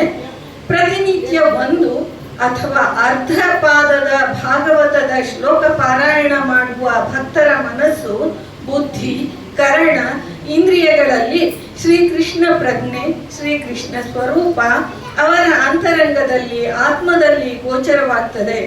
ಭಾಗವತ ಒಂದು ಭಕ್ತಿ ಮತ್ತು ಮುಕ್ತಿಯ ಗ್ರಂಥ. ಹರಿದಾಸ ಸಾಹಿತ್ಯ ಮತ್ತು ದಾಸ ಪರಂಪರೆಯ ವಾಹಿನಿ ಸಾಗಿಸುವಲ್ಲಿ ಡಾಕ್ಟರ್ ಸುಧಾ ನರಸಿಂಹರಾವ್ ದೇಶಪಾಂಡೆ ಇವರು ಮುಂಚೂಣಿಯಲ್ಲಿದ್ದಾರೆ. ಪ್ರಹ್ಲಾದ ವರದ ವಿಠಲ ಅಂಕಿತದಿಂದ ಕೀರ್ತನೆಗಳು, ಯುಗಾಭೋಗಗಳು, ಸುಳಾದಿಗಳು, ಕಥನ ಕಾವ್ಯಗಳನ್ನ ರಚನೆ ಮಾಡುವುದು, ತಮ್ಮ ವಾಗ್ಮಿತೆ ರಚನೆಗಳಿಂದ, ಭಜನಾ ಮಂಡಳಿಗಳ ಸಂಘಟನೆಗಳಿಂದ ಜ್ಞಾನ ಯಜ್ಞ ನಡೆಸುತ್ತಿರುವ ಹರಿದಾಸ ಸಾಹಿತ್ಯದ ಅಧ್ಯಯನ ಸಂಶೋಧನೆಗಳಿಂದ ಡಾಕ್ಟರೇಟ್ ಪದವಿ ಪಡೆದಿರುವ ಶ್ರೀಮತಿ ಸುಧಾ ದೇಶಪಾಂಡೆ ಅವರು ತಮ್ಮ ಮತ್ತೊಂದು ಕೃತಿಯಲ್ಲಿ ಭಾಗವತದ 5 ಸ್ಕಂದಗಳನ್ನ ಬಹು ಅಪರೂಪದ ಸುಳಾದಿ ಪ್ರಕಾರದಲ್ಲಿ ರಚಿಸಿದ್ದಾರೆ. ವೇದವೆಂಬ ಕಲ್ಪವೃಕ್ಷದ ಫಲವೇ ಭಾಗವತ. 12 ಸ್ಕಂದದ ಭಾಗವತದಲ್ಲಿ ಪಂಚಮ ಸ್ಕಂದದವರೆಗಿನ ಒಟ್ಟು 19 ಸುಳಾದಿಗಳು ಇಲ್ಲಿವೆ. ಈ ಸುಳಾದಿಗಳು ಇತಿಹಾಸ, ಪೌರಾಣಿಕ, ತಾರತಮ್ಯೋಕ್ತ ಭಾಗವತ ಮಹಾತ್ಮೆ, ಪರಮ ಭಾಗವತರಾದ ಧ್ರುವ, ಪ್ರಹ್ಲಾದ, ರುಕ್ಮಾಂಗದ, ಅಂಬರೀಷ, ಪರೀಕ್ಷಿತ, ಪ್ರಿಯವ್ರತ, ಅಜಾಮಿಳ, ವಿಭೀಷಣ, ವಸಿಷ್ಠ ಹೀಗೆ ಒಟ್ಟು 12 ಭಗವದ್ ಭಕ್ತರ ಚರಿತ್ರೆಗಳನ್ನ ಒಳಗೊಂಡಿದೆ. ಹೊಸ ವಿಚಾರದಲ್ಲಿ, ವಿವೇಚನೆಯಲ್ಲಿ, ನಿರೂಪಣೆಯಲ್ಲಿ ನವ್ಯತೆಗಳನ್ನೊಳಗೊಂಡ ಈ ಸುಳಾದಿಗಳು ದ್ವೈತ ಮತ ಪ್ರಮೇಯದ ಚೌಕಟ್ಟಿನೊಳಗೆ ಮೂಡಿ ಬಂದಿವೆ. ಇವುಗಳು ಸರಳ ಭಾಷೆ, ಸುಲಭ ತಾಳದ ಲಯದಲ್ಲಿದ್ದು ಧ್ಯೇಯತೆಗೆ ಹೆಚ್ಚು ಒತ್ತು ನೀಡಿರುವುದರಿಂದ ಪ್ರತಿನಿತ್ಯ ಸಂಕ್ಷಿಪ್ತ ಭಾಗವತ ಪಠಣಕ್ಕೂ ಅನುಕೂಲವಾಗುವಂತಿವೆ. ಆಧ್ಯಾತ್ಮಿಕ ಸಾಧನೆಗೆ ಸುಲಭವಾಗಿವೆ. ಹಿಮಾಲಯದ ಕಣಕಣದ ಹಿಮವು ಹನಿ ಹನಿಯಾಗಿ ಜಿನುಗಿ ಸೇರಿದ ಅಚ್ಚೋದ ಸರೋವರದಲ್ಲಿನ ಸ್ವಚ್ಛ ಸಲಿಲದಲ್ಲಿದ್ದ ಒಂದು ಶುಭ್ರಚರಿಯನ್ನ ಕೃತಿಕಾರರು ಇಲ್ಲಿಯ ಭಕ್ತಿ ರಸವನ್ನ ತುಂಬಿಸಿ ಇದರಲ್ಲಿ ಹರಿಸಿದ್ದಾರೆ. ಆದಷ್ಟು ಬೇಗನೆ ಇನ್ನುಳಿದ ಸ್ಕಂದಗಳು ಸುಳಾದಿಯಲ್ಲಿ ಅವರಿಂದ ಬೃಂದಾವನ ವಿಹಾರಿ ಮೂಡಿಸಿ ಹರಿಸಲಿ ಎಂದು ಶುಭ ಹಾರೈಕೆಗಳೊಂದಿಗೆ ಶುಭೇಚ್ಛೆಯ ಶುಭ ನಮನಗಳೊಂದಿಗೆ ಶುಭವಾಗಲಿ ಎಂದು ಹರಿಸುತ್ತೇನೆ. ಈಗ ಪುಸ್ತಕ ಪರಿಚಯ ಆಯಿತು. ಇವತ್ತಿನ ನಮ್ಮ ವಿಶೇಷ ಆಹ್ವಾನಿತರು ಅತಿಥಿಗಳು ಆದಂತಹ ಅಖಿಲ ಭಾರತ ಸ್ವಾಧ್ಯಾಯ ಪರಿಷತ್ನ ವಿದ್ವಾನ್ ಶ್ರೀಮತಿ ಮೃದುಲಾ ವಿಜಯೇಂದ್ರ ಅವರಿಂದ ಮಾತುಗಳನ್ನ ಕೇಳೋಣ. ನಾವೆಲ್ಲ ಆಸಕ್ತರಾಗಿದ್ದೀವಿ ಅದರಲ್ಲಿ. ಅವರು ತಮ್ಮ ಇದ್ರ ಬಗ್ಗೆನೂ ಹೇಳಬೇಕು, ಅಖಿಲ ಭಾರತ ಸ್ವಾಧ್ಯಾಯ ಪರಿಷತ್ ಬಗ್ಗೆ ತಮ್ಮ ವಿಶೇಷ ಏನೇನು ಕಾರ್ಯಕ್ರಮಗಳನ್ನು ನಡೆಸ್ತಾ ಇದ್ದಾರೆ ಅಂತ. ಅದರ ಜೊತೆಗೆ ನಮ್ಮ ಈ ಹರಿದಾಸ ಅಂದ್ರೆ ವ್ಯಾಸ ದಾಸ ಎರಡು ಒಟ್ಟಿಗೆ ಹೋಗ್ಬೇಕಾಗಿದೆ ಅಲ್ವಾ, ಎರಡು ಒಟ್ಟಿಗೆ ಹೋಗ್ತಾ ಇದೆ. ದಾಸ ಸಾಹಿತ್ಯದಲ್ಲಿ ಮಹಿಳಾ ಹರಿದಾಸರಿಗೆ ಅದನ್ನು ನಾವು ಯಾವ ರೀತಿ ಅನ್ವಯ ಮಾಡ್ಕೋಬಹುದು ಅನ್ನೋದನ್ನ ಕೂಡ ಅವರಿಂದ ನಾವು ತಿಳ್ಕೋಬಹುದು.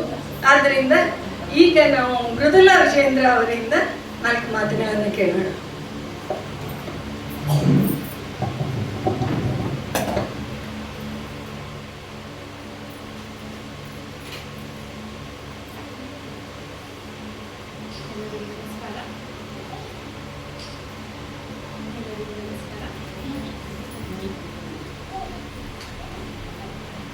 ಹಲೋ, ಎಲ್ಲರಿಗೂ ನಮಸ್ಕಾರ. ಮೊದಲಿಗೆ ದೇವರ ಪ್ರಾರ್ಥನೆಯಿಂದ ಪ್ರಾರಂಭ ಮಾಡೋಣ. ಮನೋಜವಂ ಮಾರುತತುಲ್ಯ ವೇಗಂ ಜಿತೇಂದ್ರಿಯಂ ಬುದ್ಧಿಮತಾಂ ವರಿಷ್ಠಂ ವಾತಾತ್ಮಜಂ ವಾನರಯೂತ ಮುಖ್ಯಂ ಶ್ರೀರಾಮದೂತಂ ಶಿರಸಾ ನಮಾಮಿ. ಬುದ್ಧಿರ್ಬಲಂ ಯಶೋಧೈರ್ಯಂ ನಿರ್ಭಯತ್ವಂ ಅರೋಗತ ಅಜಾಡ್ಯಂ ಅಕ್ಪಟುತ್ವಂ ವಾ ಹನುಮತ್ ಸ್ಮರಣಾತ್ ಭವೇತ್. ನಾನು ವ್ಯಾಸ ಸಾಹಿತ್ಯದವಳು ಅಂತ ನನಗೆ ಈಚೆ ಗೊತ್ತಾಗಿದ್ದು. ಯಾಕೆಂದರೆ ನಮ್ಮ ಹಿರಿಯರಿಂದ ಗುರುಕುಲ ನಡೆಸೋರು. ನಮ್ಮ ಮುತ್ತಾತ, ನಮ್ಮ ತಾತ ಲಾಯರ್ ಆಗಿದ್ದರು, ಸುಧಾ ಮಂಗಳ ಮಾಡಿಕೊಂಡಿದ್ರು. ನಮ್ಮ ತಂದೆ ಡಾಕ್ಟರ್ ಆಗಿದ್ದರು, ಸುಧಾ ಪಾಠ ಮಾಡಿಕೊಂಡ್ರು ರಿಟೈರ್ ಆದಮೇಲೆ.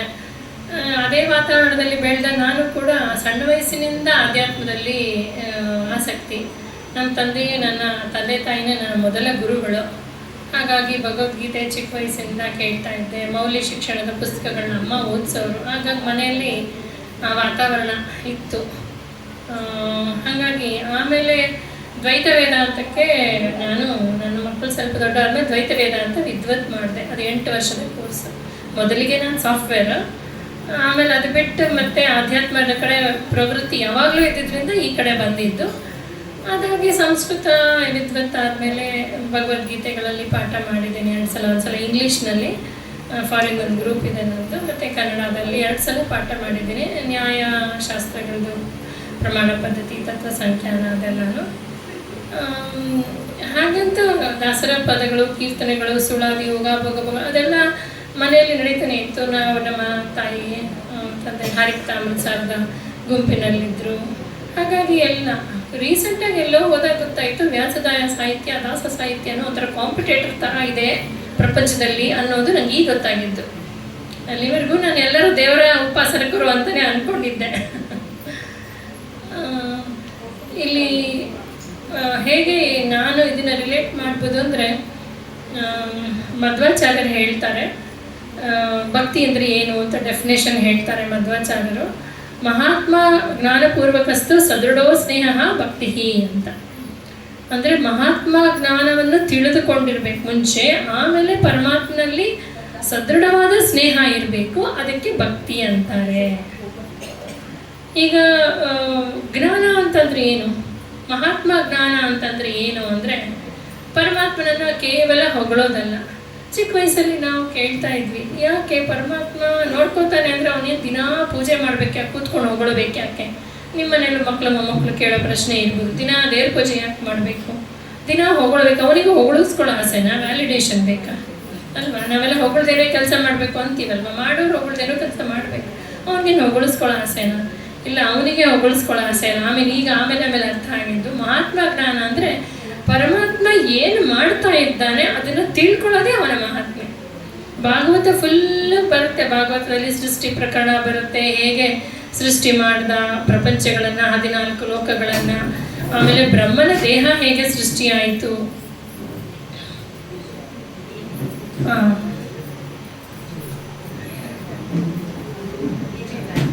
ಆಮೇಲೆ ತಾಯಿಯ ಉದರದೊಳಗೆ ಗರ್ಭಕೋಶದಲ್ಲಿ ಮಗುವಿನ ಸೃಷ್ಟಿ ಹೇಗಾಗತ್ತೆ, ಎಲ್ಲ ದೇವತೆಗಳ ಸೃಷ್ಟಿ ಹೇಗಾಯಿತು, ಆಮೇಲೆ ಕೃಷ್ಣನ ಕಥೆ ಅಂತೂ ಬಂದೇ ಬರುತ್ತೆ. ಇದೆಲ್ಲ ಮಾಡ್ತಾ ಪರಮಾತ್ಮ ಅಂದರೆ ಏನು, ದೇವರು ಅಂದರೆ ಏನು ಅನ್ನೋದು ಗೊತ್ತಾದಾಗ ಅವನ ಮೇಲೆ ಒಂದು ನಮಗೆ ಹೆಮ್ಮೆ ಬರುತ್ತೆ, ಆಧಾರ ಬರುತ್ತೆ. ಅದು ಮಹಾತ್ಮೆ.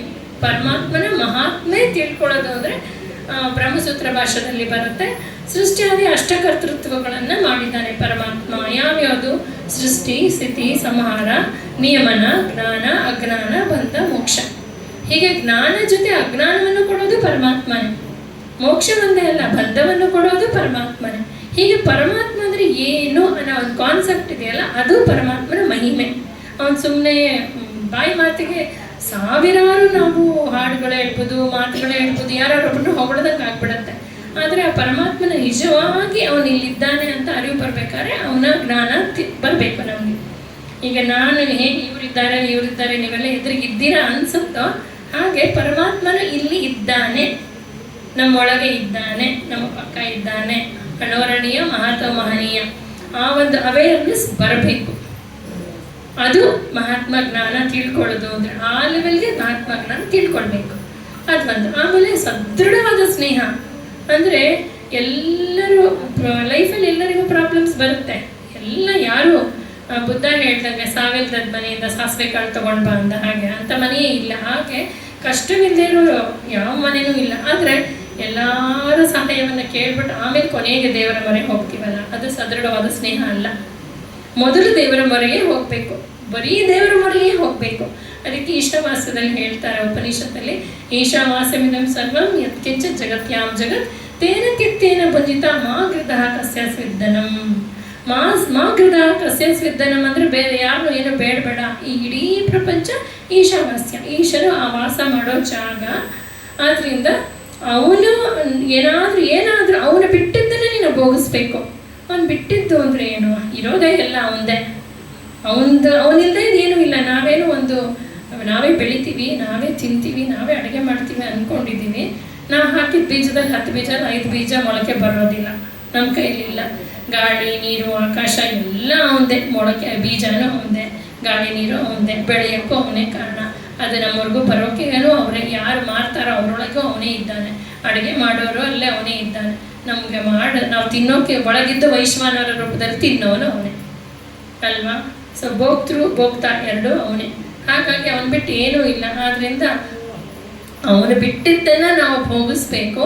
ಆಮೇಲೆ ಏನೇ ಪ್ರಾಬ್ಲಮ್ ಆದರೂ ಮಾ ಗೃಧಃ ಕಸ್ಯ ಸ್ವಿದ್ದನಂ, ಯಾರು ಏನೂ ಕೇಳಬೇಡ, ಬರೀ ಅವನನ್ನು ಮಾತ್ರ ಕೇಳುವಂತ ಈಶಾವಾಸ್ಯ ಉಪನಿಷತ್ತಲ್ಲಿ ಹೇಳ್ತಾರೆ. ಹಾಗಾಗಿ ಪರಮಾತ್ಮ ಎಲ್ಲ ಕಡೆ ಇದ್ದಾನೆ. ನನಗೆ ಒಂದು ಅನಿಸಿದ್ದು, ಒಂದು ಸಜೆಷನ್ ಕೊಡ್ತೀನಿ, ಇಷ್ಟ ಆದರೆ ತೊಗೊಳ್ಬೋದು. ನೀವು ಮೊದಲು ಕಾರ್ಯಕ್ರಮ, ಅದಕ್ಕೆ ಹೇಳಿದ್ನಲ್ಲ ದೇವ್ರು ಇದ್ದಾನೆ ಅಂತ ಇದ್ದರೆ ಮೊದಲು ಅಲ್ಲಿ ದೇವರ ಫೋಟೋ ಇರಬೇಕು. ಆಮೇಲೆ ಮೊದಲು ದೇವರ ದೀಪ ಹಚ್ಚಿನೇ ಪ್ರಾರಂಭ ಮಾಡಬೇಕು. ಅವನು ಬಂದ ಮೇಲೆ ಬೇರೆಯವರೆಲ್ಲ ಆಹ್ವಾನಿತರು, ನಾವೆಲ್ಲ ಆಮೇಲೆ ನೆಕ್ಸ್ಟ್, ನೀವೆಲ್ಲ ಆಮೇಲೆ ಎಲ್ಲ ಆಮೇಲೆ. ಮೊದಲು ದೇವರನ್ನ ಕರಿಬೇಕು. ಅವನಿದ್ದಾನೆ ತಾನೆ. ಈಗ ಮೋದಿನ ಇನ್ಯಾರೋ ಸೆಲೆಬ್ರಿಟಿ ಬಂದರೆ ಮೊದಲು ಅವ್ರಿಗೆ ಹೆಂಗೆ ಅಟೆಂಡ್ ಮಾಡ್ತೀರೋ ಹಾಗೆ ಮೊದಲು ದೇವರ ಫೋಟೋ, ಮೊದಲು ದೇವರ ದೀಪ, ಆಮೇಲೆ ನಾವೆಲ್ಲ. ನಮ್ಮೊಳಗಿದ್ದಾನೆ, ಆದರೆ ನಮ್ಗದೇನು ಅರಿವಿಲ್ವಲ್ಲ, ನಮ್ಮೊಳಗಿದ್ದಾನೆ ಅಂತ ನಮ್ಗೆ ಗೊತ್ತಾ ಇಲ್ವಲ್ಲ. ಹಾಗಾಗಿ ಅವನಿದ್ದಾನೆ ನಾವು ಫೋಟೋದಲ್ಲೇ ನೋಡೋದ್ರಿಂದ ಮೊದಲು ದೀಪ, ಮೊದಲು ಮಂಗಳಾರತಿ, ಆಮೇಲೆ ಎಲ್ಲ. ನಮ್ಮ ಅಖಿಲ ಭಾರತ ಸಾಹಿತ್ಯ ಪರಿಷತ್ತಲ್ಲಿ ಭಾರತ ಮಾತಾ ಫೋಟೋ ಇಡ್ತೀವಿ, ದೇವರ ಫೋಟೋ ಇಡ್ತೀವಿ. ಮೊದಲು ದೀಪ ಹಚ್ಚಿ ಆಮೇಲೆ ಇದು ಒಂದು. ಯಾಕೆ ಹೇಳಿದೆ ಅಂದರೆ ಎಲ್ಲರಿಗೂ ಅರಿವಿದೆ, ಇಲ್ಲ ಅಂತಲ್ಲ, ಎಲ್ಲರಿಗೂ ಎಲ್ಲ ಗೊತ್ತು. ಆದರೆ ಆಚರಣೆಯಲ್ಲಿ ತಂದಿಲ್ಲ ನಾವು. ಯಾಕೆಂದರೆ ಅಷ್ಟರ ಮಟ್ಟಿಗೆ ಅರಿವು ಹೋಗಬೇಕಲ್ಲ. ಅಷ್ಟೇ. ಅಷ್ಟು ಮಟ್ಟಿಗೆ ಹೋದಾಗ ನಾವಲ್ಲಿ ನಿಜವಾಗಿದ್ದೇವೆ ಅಂತ ದೇವರಿಗೂ ಅನಿಸುತ್ತೆ. ಓ, ಇವನಿಗೆ ನನ್ನ ಅಕ್ನಾಲೇಜ್ ಮಾಡ್ತಾ ಇದ್ದಾರೆ, ಇವ್ರು ನಾನಿದ್ದೀನಿ ಅಂತ ಅಕ್ನಾಲೇಜ್ ಮಾಡ್ತೀಯಾರ ಅಂತ ಅಕ್ನಾಲೇಜ್ಮೆಂಟ್ ಅಲ್ಲ ಅದು, ಅಷ್ಟೇ. ಅವನ ಕೊನೆಗೆ ಕರೆದ್ರೆ ಅದು ಸ್ವಲ್ಪ ಇದು ಅಷ್ಟೇ. ಆಮೇಲೆ ಇನ್ನೊಂದು ಸದೃಢ ಸ್ನೇಹ ಭಕ್ತಿ ಅಂತ ಹೇಳ್ತಾರೆ. ಭಕ್ತಿ ಅಂದರೆ ಏನು? ಭಕ್ತಿ ಬಗ್ಗೆ ನಿಮಗೆಲ್ಲ ಏನು ಹೇಳೋ ಅಷ್ಟೇ ಇಲ್ಲ. ಹರಿದಾಸ ಸಾಹಿತ್ಯ ಪೂರ್ತಿ ಭಕ್ತಿಯಿಂದ ತುಂಬಿ ತುಳುಕ್ತಾ ಇದೆ.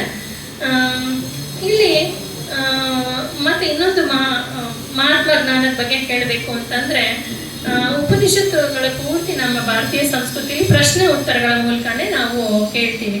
ಇಲ್ಲಿ ಯಾವುದು ಹೀಗೆ ಅಂತ ಹೇಳ್ಬಿಡೋದಿಲ್ಲ. ಪ್ರಶ್ನೆ ಕೇಳ್ತಾರೆ ಶಿಷ್ಯರು, ಉತ್ತರವನ್ನು ಗುರುಗಳು ಹೇಳ್ತಾರೆ. ಪ್ರಶ್ನೋತ್ತರಗಳ ಮೂಲಕನೇ ಇದೆ. ಷಟ್ ಪ್ರಶ್ನೋಪನಿಷತ್ ಅಂತ ಉಪನಿಷತ್ತೇ ಇದೆ. ಸೊ ಹಾಗಾಗಿ ಅಲ್ಲಿ ಮಹಾತ್ಮ ಜ್ಞಾನ ಪೂರ್ತಿ ಬರುತ್ತೆ.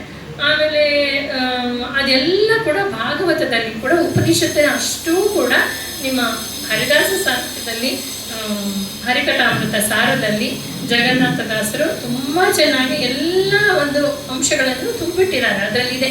ಅದು ಕೂಡ ಸಿಂಪಲ್ ಕನ್ನಡದಲ್ಲಿದೆ ಅಂದ್ಕೊಳ್ತೀವಿ. ಸಿಂಪಲ್ ಏನು ಕನ್ನಡ ಇಲ್ಲ ಅದು, ಅದಕ್ಕೂ ಪಾಠ ಪ್ರವಚನ ಆಗಬೇಕು. ಆಮೇಲೆ ಭಾಗವತದಲ್ಲಿ ಕೂಡ ವಿದುರಾಮಾತ್ರೇಯ ಮೈತ್ರೇಯರ ಸಂಭಾಷಣೆ ಮೂಲಕ, ಆಮೇಲೆ ಕಪಿಲಮುನಿ ದೇವಹೂತಿಯರ ಸಂಭಾಷಣೆ ಮೂಲಕ ಸಾಂಖ್ಯ ಯೋಗವನ್ನೇ ಪರಮಾತ್ಮ ಹೇಳ್ಬಿಟ್ಟಿದ್ದಾನೆ. ಅದು ಕೂಡ ಈಗ ಕನ್ನಡದ ಆವೃತ್ತಿಗಳು ತುಂಬ ಬಂದಿದೆ. ಭಾಗವತದಲ್ಲಿ ಕೂಡ ಅಷ್ಟು ಅದೆಲ್ಲ ಓದಿದ್ರೇನೆ ಪರಮಾತ್ಮನ ಮಹಿಮೆ ತಿಳಿಯೋದು. ಯಾಕೆಂದರೆ ಮಹಾಭಾರತ ರಚನೆ ಆದಮೇಲೆ ವೇದವ್ಯಾಸರು ದಲ್ಲ ಕೂತಿರ್ತಾರಂತೆ. ಭಾಗವತದ ಮೊದಲ ಕಥೆಯಲ್ಲೇ ಬರುತ್ತೆ. ಆವಾಗ ನಾರದ ಮುನಿಗಳು ಬಂದು ಯಾಕೆ ಅಂದಾಗ ಯಾಕೋ ತೃಪ್ತಿಯೇ ಇಲ್ಲ, ಎಷ್ಟೋ ಒಂದು ಮಹಾಭಾರತ ಬೇರೆ ಪುರಾಣಗಳೆಲ್ಲ ಬರೆದ್ರೂ ಯಾಕೋ ಸಮಾಧಾನವೇ ಇಲ್ಲ ಅಂದಾಗ ಆವಾಗ ನಾರದ ಹೇಳ್ತಾರೆ, ಬರೀ ಪರಮಾತ್ಮನ ಎಕ್ಸ್ಕ್ಲೂಸಿವ್ ಮಹಾತ್ಮೆ ಬಗ್ಗೆ ಬರೆದಿಲ್ಲ. ಈಗ ಮಹಾಭಾರತ ಓದಿದ್ದೀನಿ, ಅದರಲ್ಲಿ ತುಂಬ ದುರ್ಯೋಧನ ಉಪದೇಶಗಳು, ವಿದುರದ ಮಾತು, ಧೃತರಾಷ್ಟ್ರಂದು ಬೇರೆ ಬೇರೆ ಯುದ್ಧದತ್ತು ಒಂದು 32 ಪುಸ್ತಕದಲ್ಲಿ 12 ಪುಸ್ತಕದಲ್ಲಿ ಯುದ್ಧ ಶುರು ಆಗ್ಬಿಡುತ್ತೆ. ಬರೀ ಯುದ್ಧದ ಕಥೆಗಳೇ ಇದೆ. ಎಕ್ಸ್ಕ್ಲೂಸಿವ್ ಆಗಿ ಕೃಷ್ಣ ಹೀರೋ ಆಗಿ ನಿಲ್ಲಲ್ಲ ಅಲ್ಲಿ ಅಷ್ಟೊಂದು.